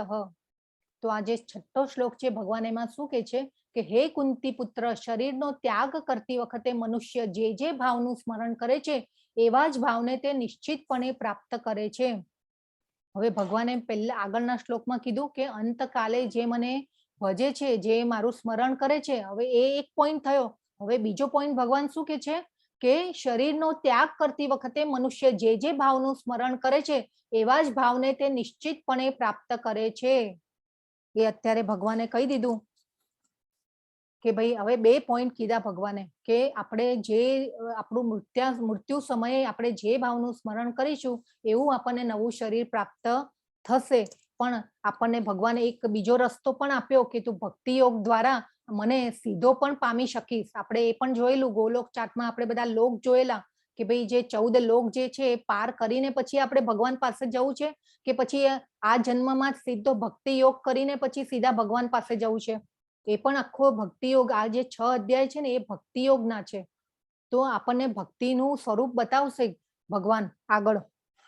તો અહીંયા ભગવાન જે છે કુંતી પુત્ર કરીને અર્જુનજીને સંબોધે છે. કુંતી માતાએ ઓલવેઝ ભગવાન પાસે દુઃખ જ માંગ્યા છે.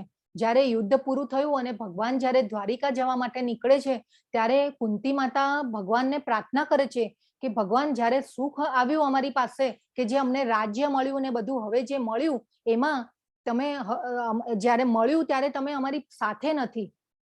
ભગવાન તમે અમને દુઃખ આપો કે જેનાથી તમે અમારી સાથે રહી શકો. હવે આપણે હોઈએ તો આપણે આવી રીતે દુઃખ માંગીએ ભગવાન પાસે? ન માંગીએ. આપણે તો એમ થાય કે ભગવાન તું આ આપી દે, ભગવાન પેલું આપી દે. એટલે આ રીતે કુંતી માતાને કેવા બે સેનાઓ રણની વચ્ચે કુરુક્ષેત્રમાં બે સેનાઓની વચ્ચે ભગવાને કુંતી માતાને યાદ કર્યા છે. તો કુંતી માતા ભાઈ કેટલા એવા અનન્ય ભક્ત હશે ત્યારે ભગવાને કુંતી કૌંતેય કરીને અર્જુનજીને સંબોધન કર્યું છે.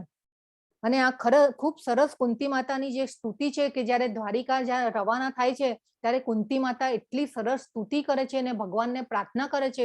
ખૂબ સુંદર પ્રાર્થનાઓ છે ભાગવતમમાં કે સ્કંદ 1 અને અધ્યાય 8 થી 18 અધ્યાય 8 થી લઈ અને 18 શ્લોકો કંઈક છે કુંતી માતાની પ્રાર્થનાઓ. ખૂબ સરસ પ્રાર્થનાઓ છે. તમે બધા ખરેખર વાંચજો. આપણને એમ થાય કે ભાઈ કોઈ આપણને જો ભક્તોનો સંગ ન મળે કે ભાઈ આપણે કોઈની સાથે આપણે સેટ ન થઈ શકતા હોય કે એવું કંઈ હોય ને તો આપણે પુસ્તકોનો સંગ કરવાનો. ભગવાનના આ શાસ્ત્રોનું જ્ઞાન ભગવાને આપ્યું છે ને, આપણે પુસ્તકોનો સંગ કરવાનો. આપણને એમ થાય કે આપણને નથી ઈચ્છા થતી બહાર જવાની કે કોઈને મળવાની, તો પુસ્તક આ જે ભગવાન ભગવદ્ ગીતા ભાગવતમનો સંગ કરવાનો. એનાથી આપણી ચેતના જે છે ને એ શુદ્ધ થશે. તો આવા ભક્તો હોય છે કે જે દુઃખ માંગે છે ભગવાન પાસે. તો આ રીતે કુંતી માતા પણ ખૂબ જ સરસ ભક્ત હતા, અનન્ય ભક્ત હતા. તો જો રણની વચ્ચે પણ કુરુક્ષેત્રમાં પણ ભગવાને બે સેનાની વચ્ચે પણ કુંતી માતાને યાદ કર્યા છે. એટલે આ ભગવાનને જે છે આપણે પણ ભગવાનને આપણે પ્રાર્થના કરવાની, ભગવાન પાસે બેસવાનું. આપણે ભગવાન પાસે ક્યારે માંગવાનું નહીં. ભગવાન તો અંતર્યામી છે. ભગવાનને ખબર છે આપણને શું આપવાનું છે શું નથી આપવાનું. આપણી જેટલી શરણાગતિ હશે ભગવાનની પ્રત્યેની એ રીતે આપણને ભગવાન આપી જ દે છે. ભગવાનને બધું જ ખબર છે.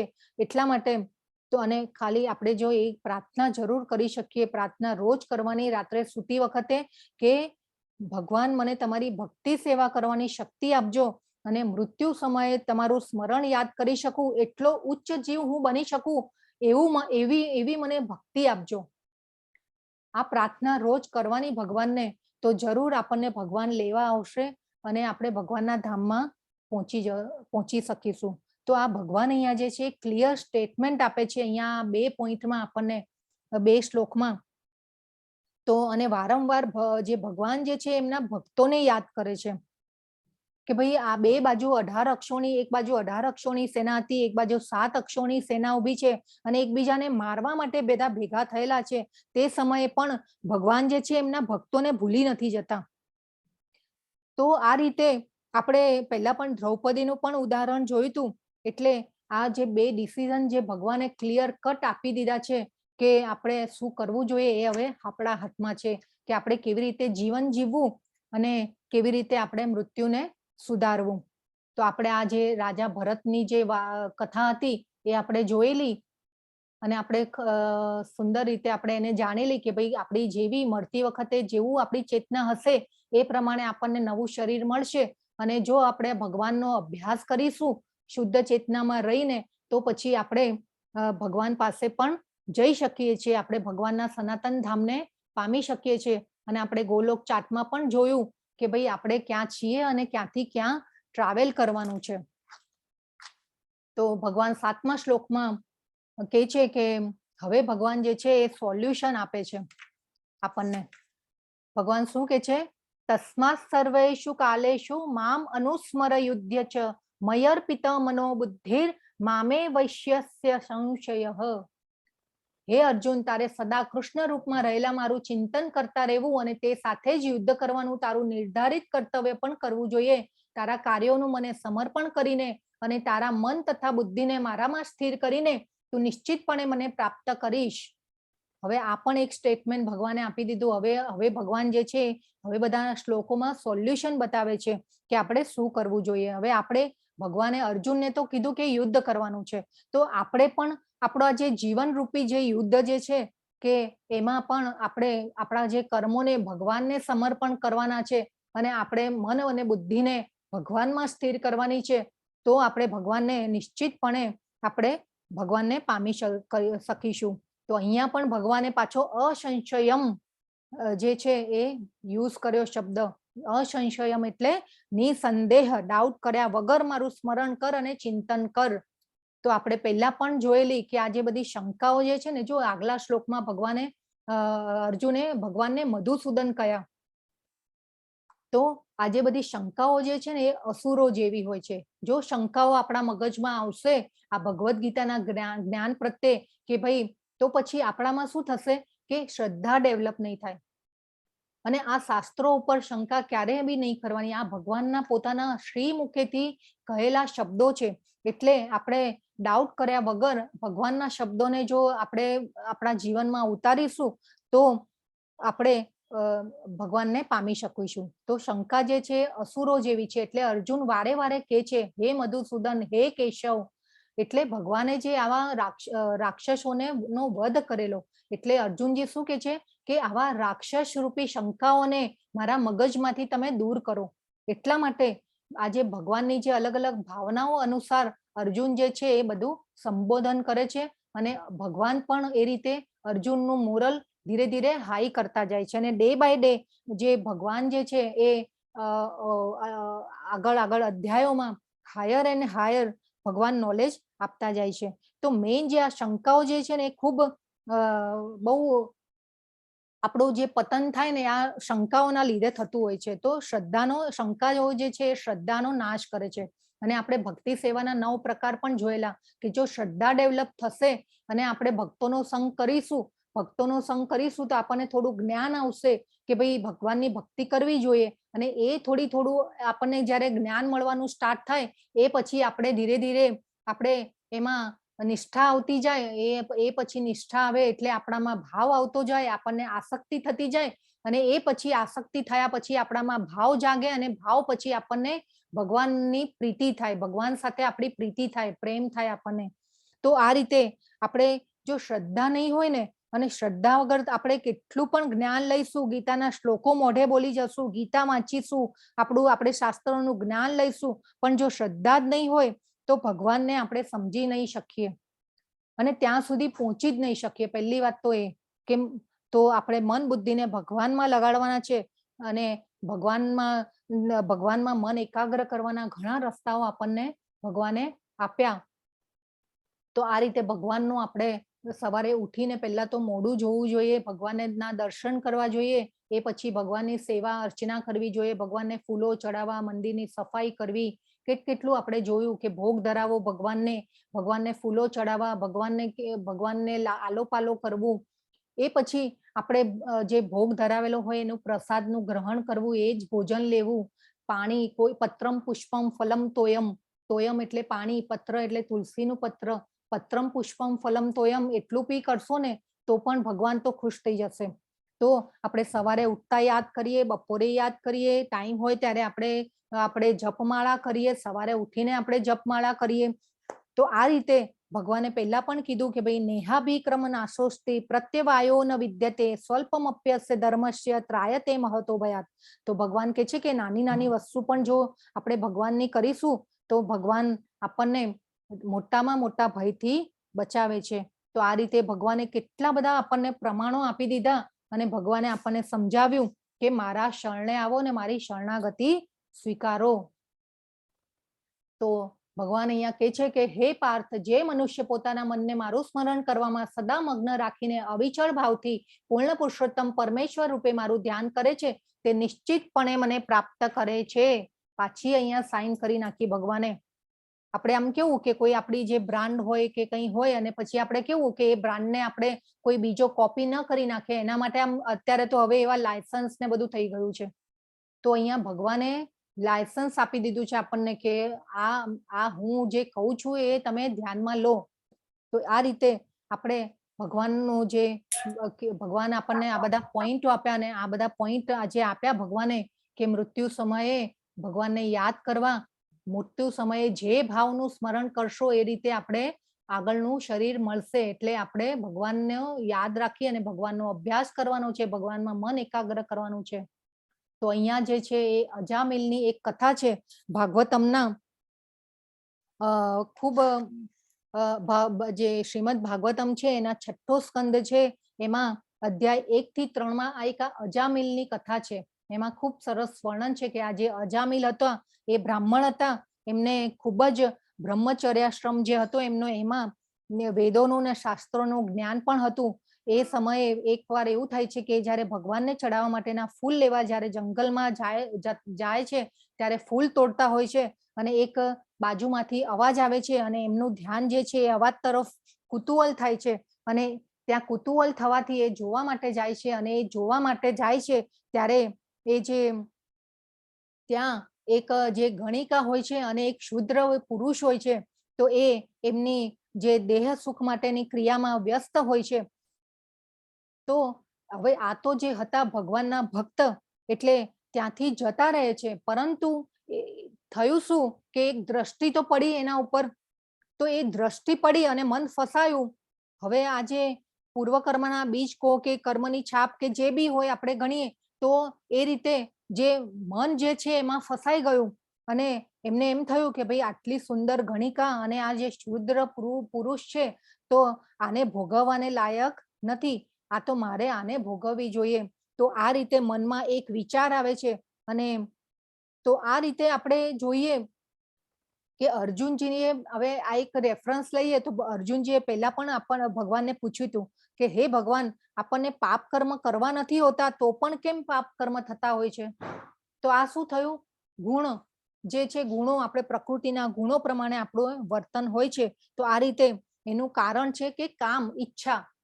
એટલે એ પછી ઘરે તો જાય છે અજામિલ, પણ જે મન જે છે એમાં ફસાયેલું હોય છે અને એ વ્યાકુળ થઈ જાય છે અને એ વિચાર કરે છે કે મારે હવે આ ગણિકાને મારે ઘરમાં લાવી છે અને એની સાથે હું રોજ દેહ સુખ માણીશ. એટલા માટે એ પ્લાન બનાવે છે અને એ પ્લાન બનાવે છે અને એ જે પત્ની હોય છે તો હવે આ વિચારોમાં હોય છે અને આ વ્યાકુળ હોય છે પતિ. એટલા માટે અજામિલ જે હોય તો એને પત્ની પૂછે છે કે ભાઈ શું થયું? તો પત્ની કહે છે કે તું બહુ કામ, પતિ કહે છે, અજામિલ કહે છે કે ભાઈ તું બહુ કામ કરે છે તો તને કોઈ મદદ કરવા માટે જોઈએ. તો હું એવું વિચારું છું કે ભાઈ તને કોઈ મદદ કરવા માટે હું કોઈને લઈ આવું. તો આ રીતે અજામિલ જે છે એને કહે છે, પણ એની સામે પત્ની પણ જવાબ આપે છે કે નહીં, આ તો મારો ધર્મ છે કે ભાઈ પતિની સેવા કરવી, તમને ખવડાવવું પીવડાવવું, તમારું ધ્યાન રાખવું, મને તો કોઈ દુઃખ થતું નથી, પરંતુ તે છતાં પણ બીજા દિવસે જાય છે જંગલમાં અને ગણિકાને કહે છે કે ભાઈ તું મારી સાથે ચાલ. ગણિકા જોઈને હસે છે કે ભાઈ તમે તો બ્રાહ્મણ પુત્ર છો, આટલા ઉચ્ચ કુળમાં જન્મેલા છો, તમારું બેકગ્રાઉન્ડ મારું બેકગ્રાઉન્ડ કોઈ મેચ થશે નહીં, હું તમારી સાથે હું આવીશ નહીં.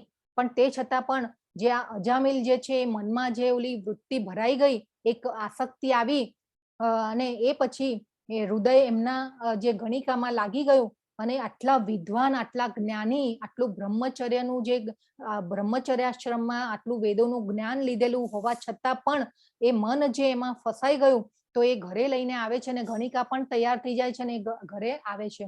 એ પછી એવું થાય છે કે ગણિકાને ખુશ રાખવા માટે થઈ અને એ પછી એવા ખરા ખોટા કામ કરે છે.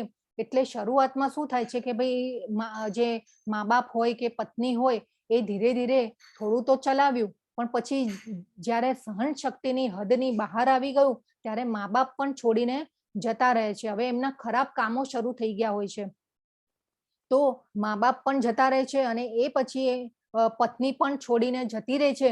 અને એ પછી એવું થાય છે કે એમને હવે ત્યારે તો આ આયુષ્ય બહુ લાંબુ હતું અને 80 વર્ષે એમને એક સંતાન થાય છે અજામિલને. અને એ સંતાન જે થાય છે તો એના હવે પૂર્વજન્મના કર્મોના આધારે કે કોઈ પણ રીતે તો એમને જે સંતાન જે થાય છે તો એનું નામ જે છે નારાયણ રાખે છે.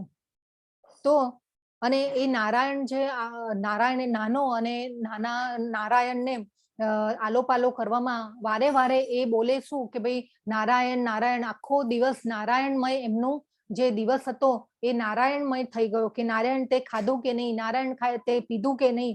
એટલે આખો દિવસ જે છે નારાયણ નારાયણ નારાયણ. તો એકવાર હવે એવું થયું કે ભાઈ જીવનનું આયુષ્ય પૂરું થવા આવ્યું અને યમદૂતો આવ્યા લેવા માટે.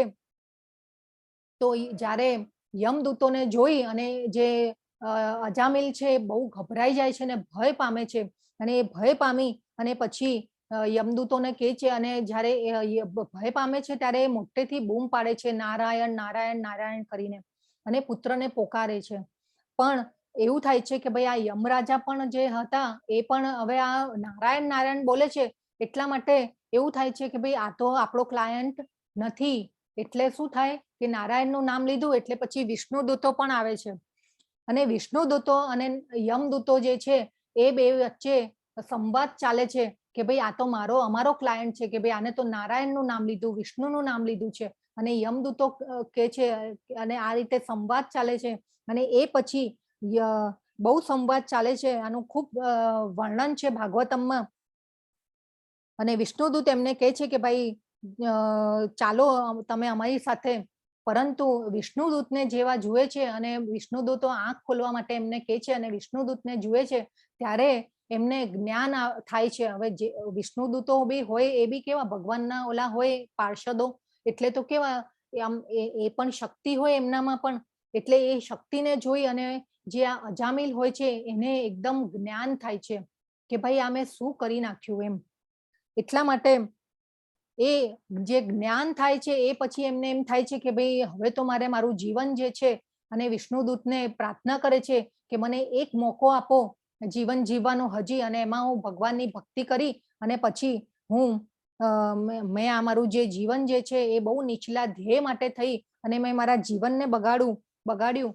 તો વિષ્ણુદૂત જે છે એ અંતર્ધ્યાન થાય છે અને તરત નીકળી જાય છે અને એ પછી આ અજામિલ જે છે એ હરિદ્વાર જાય છે. એટલે આ રીતે આ જે આખી વાર્તાના ચિત્રો જે છે કથાના, અને એ છેલ્લે એ પછી હરિદ્વાર જઈ અને ત્યાં ભગવાનનું ખૂબ જ જાપ અને ભગવાનની ભક્તિ કરે છે અને એ પછી એમને વિષ્ણુદૂત લેવા આવે છે. અને એ વિષ્ણુદૂત પણ જો અહીંયા વિમાનમાં લેવા આવી રહ્યા છે, વિમાનમાં લેવા આવે છે મૃત્યુ સમયે પણ. એટલે આવી રીતે મૃત્યુ સમયે આપણને એક આ કથા દ્વારા એક બોધપાઠ મળે છે કે જે પણ ભાવના અને વિચાર કરીશું એવી આપણી ગતિ થશે. તો આ રીતે આપણે એક આ કથામાંથી એક બોધપાઠ લેવાનો છે. ભગવાને આપણને કીધું હતું કે જે ભાવનું તું સ્મરણ કરીશ એ પ્રમાણે એ ભાવ થકી તું નવું શરીર પ્રાપ્ત કરીશ, એ ભાવમાં તારી ગતિ થશે.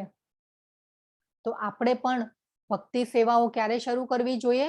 શક્ય તેટલી વહેલી તકે આપણે ભક્તિ ભગવાનની શરૂ કરવી જોઈએ. પણ આપણને અત્યારે આ જે જ્ઞાન મળી રહ્યું છે ભગવદ્ ગીતાનું, આપણે એમ વિચારવાનું કે જાગ્યા ત્યારથી સવાર, તો અત્યારે હવે આપણે જાગ્યા ત્યારથી સવાર કરવાનું છે. તો હવે ભગવાન કે છે મનુષ્ય પરમ પુરુષનું ધ્યાન સર્વજ્ઞ પુરાતન નિયંતા લઘુતરથી પણ લઘુત્તમ, સર્વના પાલન કરતા, સમસ્ત ભૌતિક કલ્પનાથી પર, અચિંત્ય તથા જેઓ હંમેશા એક વ્યક્તિ છે એ તરીકે કરવું જોઈએ. તેઓ સૂર્ય સમાન તેજસ્વી છે, દિવ્ય છે અને ભૌતિક પ્રકૃતિથી પર છે. તો ભગવાન કેવા છે? આ ભૌતિક પ્રકૃતિથી પર છે. તો આવા ભગવાનને આપણે ભજવા જોઈએ. આપણે એકચ્યુઅલી આપણે કાલે પણ જોયું હતું કે ભગવાનની શક્તિઓ જે છે અપાર છે. આ જે બ્રહ્માંડ જે છે કે ગ્રહો છે એ પણ એમની ધરી ઉપર ફરી રહ્યા છે, કે જે તરી રહ્યા છે આખા વિશ્વમાં, તો એ પણ ભગવાનની શક્તિથી ચાલે છે. જે આખું વિશ્વ જે છે, જે પણ આધ્યાત્મિક છે, આધ્યાત્મિક કો કે ભૌતિક કો કોઈ પણ હોય, તો એ ભગવાનની શક્તિથી ચાલે છે. તો આપણે તો ઘરમાં આપણે પંખો ચાલુ કરવું હોય ને તોય સ્વિચ દબાવવી પડે છે. એટલે વિચાર કરો કે આપણે એક પંખાનો પવન જોઈતો હોય તોય સ્વિચ દબાવવી પડે છે. તો આપણે જે શ્વાસ લઈએ છીએ, શ્વાસ આપણે વિચારવું ભાઈ ક્યારે આપણે વિચારવું પડે છે કે આપણે ક્યારે શ્વાસ લીધા અને ક્યારે છોડ્યા, અને કેવું આપોઆપ બધું થાય છે. ઇવન આપણને અન્ન પણ ભગવાન અંદર પચાવે છે. આપણને તો ખાઈ લીધું, પણ અંદર શું ક્રિયાઓ થાય છે આપણને ખબર છે? નથી ખબર. સર્વના પાલન કરતા ભગવાન છે. ભગવાન અચિંત્ય છે. ભગવાનનું સ્વરૂપ કેવું છે? અચિંત્ય. તો આ રીતે આપણે વિચારીએ કે સૂર્ય, ચંદ્ર અને પૃથ્વી એ કેવી રીતે નિયંત્રણમાં છે, તો એ બધું ભગવાન કરે છે. અને આ રીતે ભગવાન દિવ્ય છે અને ભૌતિક પ્રકૃતિથી પર છે. તો આ બધું જે પણ આપણું શરીર પણ ચાલી રહ્યું છે એ ભગવાનની કૃપાથી જ ચાલી રહ્યું છે. તો આપણે ભગવાનના સેવકો છીએ અને અનન્ય ભાવે આપણે ભગવાનનું સ્મરણ કરવું જોઈએ. અને વારે વારે ભગવાન મામ શબ્દ પ્રપન્નમ પ્રપદ્યતે, મને શરણાગત થા એમ કહી રહ્યા છે. અને કેટલા બધા આપણને શ્લોકો આપી રહ્યા છે, પ્રમાણો આપી રહ્યા છે. તો હે પુથા પુત્ર અર્જુન, જે મનુષ્ય અનન્ય ભાવે નિરંતર મારું સ્મરણ કરતો રહે છે તેને માટે હું સુલભ છું, કારણ કે તે મારી ભક્તિમય સેવામાં નિરંતર પ્રવૃત્ત રહે છે. ભગવાને કીધું કે જે 14મો શ્લોક છે ખૂબ સરસ છે. અનન્ય ચેતાહા અને સતતમ. ભગવાને કીધું અનન્ય ચેતાહા સતતમ યો મામ. તો અનન્ય ભાવે, અનન્ય એટલે આપણને ગુજરાતી વર્ડ છે અનન્ય, એટલે આપણે શું ભગવાનની, આપણે જો ભગવાન માટે યુઝ કરવું હોય તો અનન્ય એટલે અલૌકિક. અલૌકિક ભાવે જો આપણે પણ ભગવાનનું સ્મરણ કરીશું, તો આપણે પણ ભક્તિમય સેવામાં નિરંતર પ્રવૃત્ત રહીશું, તો આપણે ભગવાનને પામી શકીશું. તો અહીંયા ખૂબ સરસ ભગવાન આપણને કહી રહ્યા છે ને, મને પ્રાપ્ત કર્યા પછી મહાત્માજનો કે જેઓ ભક્તિ યોગી છે તેઓ દુઃખમય એવા ક્ષણભંગુર જગતમાં કદાપી પાછા આવતા નથી, કારણ કે તેમણે પરમ સિદ્ધિ પ્રાપ્ત કરી છે. હવે અહીંયા જો ભગવાને દુઃખાલય કીધું, હું વારે વારે આગળ બી મેં આનો ઉલ્લેખ કરેલો કે ભગવાન આ જગત જે છે એ દુઃખાલય છે. તો એનો આ રેફરન્સ આપ્યો ભગવાને. તો દુઃખાલય કીધું, તો આપણે ક્યાં છીએ અત્યારે? આપણે હોસ્પિટલમાં જ છીએ એવું સમજવાનું. આપણને અહીંયા ભગવાને સુધાર ગૃહમાં મોકલ્યા છે અને મનુષ્ય જન્મ આપી અને આ ભગવાન આપણને કહી રહ્યા છે કે ભાઈ મારા સંતાનો મારી પાસે આવી જાઓ. એ ભગવાન કહી રહ્યા છે. આપણને આપણા હાથમાં કઈ જ છે નહીં. અને પાછું બીજું શું કીધું? અશાશ્વતમ. દુઃખાલયમ અશાશ્વતમ. જો બીજી લાઈનમાં ભગવાને કીધું દુઃખાલયમ અશાશ્વતમ. અશાશ્વત છે આ જગત. કેવું છે?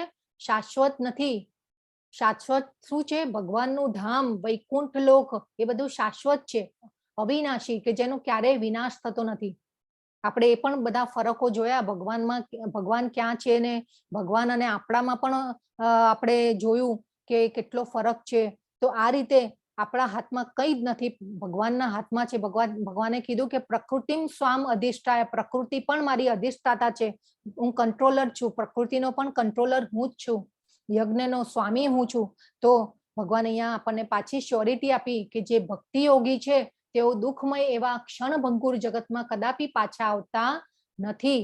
તો આપણે આ જો ભગવાનના, જ્યાં સુધી ભગવાનના ધામમાં આપણે નહીં પહોંચીએ ત્યાં સુધી આ જે જગત જે છે એમાં દુઃખો, પ્રશ્નો, આપણા જીવનમાં એવા પ્રશ્નો આવતા જ રહેવાના છે. પળે પળે આપણને એવો અનુભવ થતો જ હોય છે કે આપણે જીવનમાં આપણા પ્રશ્નો આવતા જ હોય છે અને દુઃખ અને સુખ જે છે એ આપણે અનુભવ કરતા જ હોઈએ છે. તો ભગવાને અહીંયા દુઃખાલય કીધું છે આ જગતને. ભગવાન કહે છે, હે અર્જુન, આ ભૌતિક જગતમાં સર્વોચ્ચ લોકથી માંડીને નિમ્નતમ સુધીના બધા જ દુઃખોના સ્થાન છે. પાછું બીજી વાર કીધું ભગવાને કે સર્વોચ્ચ લોકથી માંડીને, સર્વોચ્ચ લોક એટલે આપણે કયો લોક જોયેલો? 14 લોકમાં સર્વોચ્ચ લોક કયો હતો? હરે કૃષ્ણ. બધા છો ને? હરે કૃષ્ણ. હરે કૃષ્ણ. હરે કૃષ્ણ. હરે કૃષ્ણ. ઓકે, 14 લોકમાં જે સર્વોચ્ચ લોક હતો કયો હતો? સૌથી ઉપર બ્રહ્મલોક. યસ, બ્રહ્મલોક. જે ભૌતિક જગતનો જે લોક, જે સર્વોચ્ચ લોક કયો કહેવાય? બ્રહ્મલોક, સત્યલોક, કે જ્યાં બ્રહ્માજી નિવાસ કરે છે. પણ એ પણ ભગવાને શું કીધું? એ પણ દુઃખોના સ્થાન છે. હવે અહીંયા જો આ એક પોઈન્ટ બહુ મહત્વનો છે અહીંયા, તો ત્યાં પણ જો આપણે પુણ્ય કર્મો એવા આપણા અહીંયા કરીને જઈશું અને ત્યાં જઈને પણ આપણે ધીરે ધીરે ઉચ્ચ ગતિ કરી, આપણે ભક્તિ કરીને, અને આપણે ત્યાં સુધી પણ ગયા અને એ પછી ત્યાં જઈને પણ ભક્તિ ન કરી અને એ પછી એવું થયું કે ભાઈ આપણા પુણ્ય કર્મનું પોટલું ખતમ થયું, સીધા પાછા નીચે. તો અહીંયા ભગવાને આ પણ એક આપણને નિર્દેશ કર્યો છે અહીંયા કે ભૌતિક જગતમાં સર્વોચ્ચ લોકથી માંડીને નિમ્નતમ સુધીના બધા જ દુઃખોના સ્થાન છે કે જ્યાં વારંવાર જન્મ તથા મરણ થયા કરે છે. હે કુંતી પુત્ર, જે મનુષ્ય મારા ધામને પામે છે તે કદાપી પુનર્જન્મ પામતો નથી. ભગવાને કેટલી શ્યોરિટી આપી દીધી આપણને અને સાથે સાથે આપણને નિર્દેશ પણ કર્યો. ખૂબ સુંદર શ્લોકો છે, બહુ મહત્વના શ્લોકો છે આ બધા. એક એક અધ્યાય હવે તો આવશે ને એમ ભગવાને જે શ્લોકોમાં જ્ઞાન આપ્યું છે, હાયર એન્ડ હાયર ભગવાન આપણને બધું કહેતા જશે. હવે આ જે છે ગોલોક ધામ જે છે એનું જે બધા અલગ અલગ લોકો હોય, લોક બ્રહ્માજી છે એ પણ ભગવાનનું ધ્યાન કરતા હોય છે. ઇવન શિવજી જે છે એ પણ પાર્વતી માતાને રુદ્ર ગીતા સંભળાવી રહ્યા છે. શિવજી જે છે એ ધ્યાનમાં બેસીને કોનું ધ્યાન કરતા હોય છે? તો ભગવાન કૃષ્ણનું, પૂર્ણ પુરુષોત્તમનું ધ્યાન કરતા હોય છે. શિવજી જે છે એ ભગવાનનો પૂર્ણ અવતાર છે. બ્રહ્મા, વિષ્ણુ ને મહેશ. બ્રહ્મા જે છે સૌથી ઉચ્ચ જીવ એટલે કે પહેલો જીવ જે છે કે જે સૃષ્ટિનું સર્જન થયું અને એમાં જે પહેલો જીવ થયા એ બ્રહ્મા થયા. એ પછી શિવજીનો અવતાર થયો એટલે બ્રહ્મા, વિષ્ણુ અને મહેશ જે છે એ પૂર્ણ અવતારો છે. તો આ રીતે ભગવાન કે અને આ રુદ્ર ગીતા પાર્વતી માતાને શિવજીએ બહુ બધી રામ કથા બી સંભળાવી છે. પછી આ રુદ્ર ગીતા સંભળાવી છે. ભગવદ ગીતાનું પણ પાર્વતીને જ્ઞાન આપ્યું છે માતાને. તો આ રીતે બધા દેવો પણ આપણા ખૂબ શ્રદ્ધેય છે. આપણે બધાને વંદન કરવા જોઈએ. ખૂબ શ્રદ્ધેય છે આપણા. એ બધા ઉચ્ચ કક્ષાના જીવો છે અને ભગવાને એમને હાયર બધી રિસ્પોન્સિબિલિટી આપી છે. ભગવાને એમને એ રિસ્પોન્સિબિલિટી કોના માટે આપી છે? આપણા માટે આપી છે કે આપણે સારી રીતે જીવી શકીએ આપણ.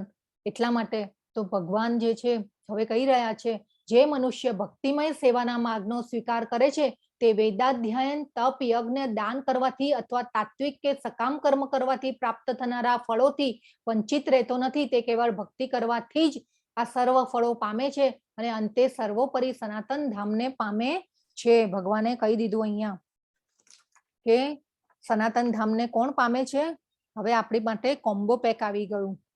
મોટા મોટા આપણે યજ્ઞ કરીએ, તપ, વ્રત, ઉપવાસ કરીએ, ઘણા તો આપણે નકોડા ઉપવાસ કરીએ, દાન પણ આપણે ઘણું બધું કરીએ, મોટા મોટા દાનો કરીએ. આપણે હોસ્પિટલ, ઘણા લોકો તો હોસ્પિટલ બંધાવે, અનાથ આશ્રમ ખોલે, વૃદ્ધાશ્રમ બંધાવે. એટલે આપણે એવું નથી કે આપણે બધું કરીએ છીએ, પણ એની પાછળ ભગવાન અહીંયા શું કહે છે કે ઈચ્છા ન હોવી જોઈએ, કોઈ ફળની આશા ન હોવી જોઈએ. તો આ રીતે ભગવાન જે છે આપણે આગળ પણ ધ્રુવ મહારાજ જે હતા એમની પણ ઈચ્છાઓ પૂરી કરી અને 36,000 વર્ષ સુધી પૃથ્વી ઉપર શાસન કરવાનું એમને વરદાન પણ આપ્યું. આ જે બાજુમાં ચિત્ર દેખાય છે એ કપિલ મુનિ છે અને કપિલ મુનિ જે છે એ આપણે જે કરદમ સતયુગનો જે ફોટો જોયેલો કરદમ મુનિનો, એમને 10,000 વર્ષ તપ કર્યું અને એ પછી ભગવાન જે છે એમના પુત્ર તરીકે અવતર્યા અને એમની માતાને, આ કપિલ મુનિ જે છે એમની માતાને, દેવહૂતિ માતાને જ્ઞાન આપ્યું છે. આ ભક્તિના સાયન્સનું જ્ઞાન દેવહૂતિ માતાને. હવે કોઈ પુત્ર, વિચારો કે કોઈ પુત્ર માતા પાસેથી જ્ઞાન લે કે માતા પુત્રને આપે. તો આ રીતે કપિલ મુનિ જે છે એ ભગવાનનો અવતાર હતા અને એમને સાંખ્ય યોગ પણ આપ્યો છે. હવે આ જે છે ગોલોક વૃંદાવન નું આ એક સરસ ચિત્રો છે. આ બધા ગોલોક વૃંદાવનમાં ભગવાનના ધામમાં એટલો બધો અપાર આપણો આનંદ છે, પરમાનંદ જે છે. ભગવાને અહીંયા તો દુઃખાલય કીધું આ જગતને, હવે ભગવાનના ધામમાં એટલું બધું આનંદ છે. ભગવાનની જે ગોપ બાળકો ગોપીઓ એ બધી એટલી આનંદમાં રહે છે અને એટલી ભક્તિ કરીને આ પુણ્ય મેળવવા, પુણ્ય કર્યા હશે ત્યારે એ લોકો ત્યાં સુધી પહોંચી શક્યા. તો ભગવાનને ખબર હતી કે ભાઈ આપણે બધા જે છીએ એ ભૌતિક સુખો પાછળ ભાગશું, એટલે 500 વર્ષ પહેલા જે ચૈતન્ય મહાપ્રભુ આવ્યા એમને આ જે સંકીર્તનનો જે ફેલાવો કર્યો અને મહિમા સમજાવ્યો આપણને. તો આપણે જે સંઘ એટલે જપ જે યજ્ઞ કરીએ છીએ એ ચાલુ રાખવો જોઈએ. બધા તમે ચાલુ રાખજો, કરજો, ઘરે પણ કરો. આપણે જે ક્લાસ પછી છે એ પણ આપણે કરાવીએ છીએ જપમાળા. તો ભગવાનનું ઘર છે ત્યાં તો ભગવાન એકચ્યુઅલી ભગવાન તરીકે કોઈ એમને જાણતું જ નથી. ત્યાં કોઈ એમ કે ને કે ભાઈ હું તમને ભગવાનનું ઐશ્વર્ય બતાવું તો કોઈ ઊભું પણ ન રહે. એટલે ભગવાન ભગવાન તરીકે રહેતા જ નથી. જો આપણે સનાતન ધામને પામીએ ને, ભગવાનનું ના ધામને પામીએ તો આપણને પણ એવું આધ્યાત્મિક શરીર મળે છે કે જેના દ્વારા આજે જન્મ મૃત્યુ જરા વ્યાધિ જે છે ને આ અહીંયા જ છે બધું. ભગવાનના ધામમાં આ બધું હોય નહીં, ત્યાં આધ્યાત્મિક શરીર પ્રાપ્ત થતું હોય છે. હવે આપણે ફોટામાં જોઈએ કે જે પૂરી દુનિયાના કંટ્રોલર છે તેને યશોદા માતા લાકડી લઈને કંટ્રોલ કરી રહ્યા છે. તો ખૂબ સરસ દ્રશ્ય છે. ભગવાન માતાને ત્યાં ગોલોક ધામમાં પણ અત્યારે પણ એટલો જ આનંદ આપી રહ્યા છે વાત્સલ્ય ભાવમાં. તો આપણે વૈકુંઠ ધામ જે હતું એ ભગવાનનું શું હતું? વૈકુંઠ ધામ ભગવાનનું શું હતું અને ગોલોક ધામ ભગવાનનું શું કહેવાય? હરે કૃષ્ણ, હરે કૃષ્ણ. વૈકુંઠ જે છે એમની ઓફિસ છે ભગવાન. યસ, ઓફિસ છે. અને ત્યાં ભગવાનની સેવા જે છે એ દાસ્ય ભાવે, સાખ્ય ભાવે થતી હોય છે. અને જે ઓફિસમાં કેવું આ બધી ફોર્માલિટીઝ હોય એવી બધી ત્યાં ફોર્માલિટીઝ હોય છે, પણ ભગવાનના ધામમાં ભગવાનની પાસે માધુર્ય ભાવમાં આપણે જે છે માધુર્ય ભાવ સુધી જવાનું છે. ભગવાનનું ધામ જે છે એમાં બધા માધુર્ય ભાવમાં સેવા કરતા હોય છે. તો આ રીતે જે રાધાજી જે છે એ માધુર્ય ભાવમાં આપણે માધુર્ય ભાવ તરફ જવાનું છે. દાસ્ય ભાવ, વાત્સલ્ય ભાવ અને સાખ્ય ભાવમાંથી ઉપર આપણે જવાનું છે. તો આ રીતે આપણે ઘણીવાર આપણે ઘણી વસ્તુઓનું પ્લાન કરતા હોઈએ છીએ. આપણે જોયું હોય છે કે આપણે ઘણી વસ્તુઓનું આપણે આપણા જીવનમાં પ્લાન કરતા હોઈએ છીએ કે ભાઈ આપણે LIC પ્લાન કરીએ ભવિષ્ય માટે, પછી દીકરા કે દીકરીના મેરેજ હોય તો એનું પ્લાનિંગ કરીએ. આપણે આપણી જીવન માટે, જીવન આપણું સિક્યોર રહે એના માટે આપણે FD પ્લાન કરતા હોઈએ છીએ. આપણે આપણી લાઈફ માટે જાતના પ્લાન કરતા હોય છે, પરંતુ જો આ મૃત્યુને સુધારવાનો પ્લાન એક કરતા નથી તો આપણે આ સૌથી ઇમ્પોર્ટન્ટ પ્લાન છે. તો આપણે જો અંતકાલે ભગવાનને યાદ કરવા એ ખૂબ જ અઘરી વસ્તુ છે. એટલા માટે આપણે ભગવાનના નામનો જાપ યજ્ઞ કે ભગવાનના સેવા અર્ચના વંદનમાં આપણે એ મનને એકાગ્ર કરી અને નવધા ભક્તિ દ્વારા આપણે ભગવાનને પામવાના છે અને અંત સમયે ભગવાનને યાદ કરી અને ભગવાનના ધામમાં પહોંચવાનો ટાર્ગેટ રાખવાનો છે. તો આ એક વસ્તુનું પ્લાનિંગ જો આપણે અત્યારથી કરશું તો આપણે આ જીવનની પરીક્ષામાંથી આપણે પાસ થઈ જઈશું. અને મોટામાં મોટા ભયથી આપણને મૃત્યુનો બહુ ભય લાગતો હોય છે, પણ જો આ બધા તમે શ્લોકો સમજશો ને તો આપણને મૃત્યુનો ભય ક્યારે નહીં લાગે. જો ભગવાનનું નામ આપણે જપ સ્મરણ કરશું તો આપણને મૃત્યુનો ભય નહીં લાગે અને મૃત્યુ સમયે આપણને ભગવાન લેવા આવશે અને એમના ધામમાં આપણે પહોંચી શકીશું. પણ એ ક્યારે? અભ્યાસ દ્વારા. તો આપણે જો જીવન એવી રીતે જીવવાની કળા શીખવી જોઈએ અને ભગવાનમાં આપણે મનને એકાગ્ર કરવું જોઈએ. તો આ સાથે આ અધ્યાય જે છે એ પૂર્ણ થાય છે. હરે કૃષ્ણ, હરે કૃષ્ણ, હરે કૃષ્ણ, હરે કૃષ્ણ. ખૂબ સરસ, તમે બધાએ ધ્યાનથી સાંભળ્યું. આપણે માળા લઈશું આજે. પહેલા જપમાળા કરશું અને પછી જે પણ કોઈના ક્વેશ્ચન કે આન્સર હશે એ રીતે આપણે આગળ જઈશું. તો આપણે જપમાળા પહેલા કરી લઈએ. આપણે ચેટમાં કંઈ કોઈએ શું લખ્યું છે કઈ? માતાજી ગોરેજ આવી ગઈ છો હરે માતાજી કૃષ્ણ. જી બેન બોલું છું ગોરેજ આવી ગઈ છે માતાજી જી માતાજી. હા. વાંછા કલ્પતરોભ્યશ્ચ કૃપા સિંધુભ્ય એવ ચ પતિતાનાં પાવનેભ્યો વૈષ્ણવેભ્યો નમો નમઃ. અનંત કોટિ વૈષ્ણવ વૃંદ કી જય. શિલા પ્રભુપાદ કી જય. ભગવદ ગીતા કી જય. સદગુરુદેવ કી જય.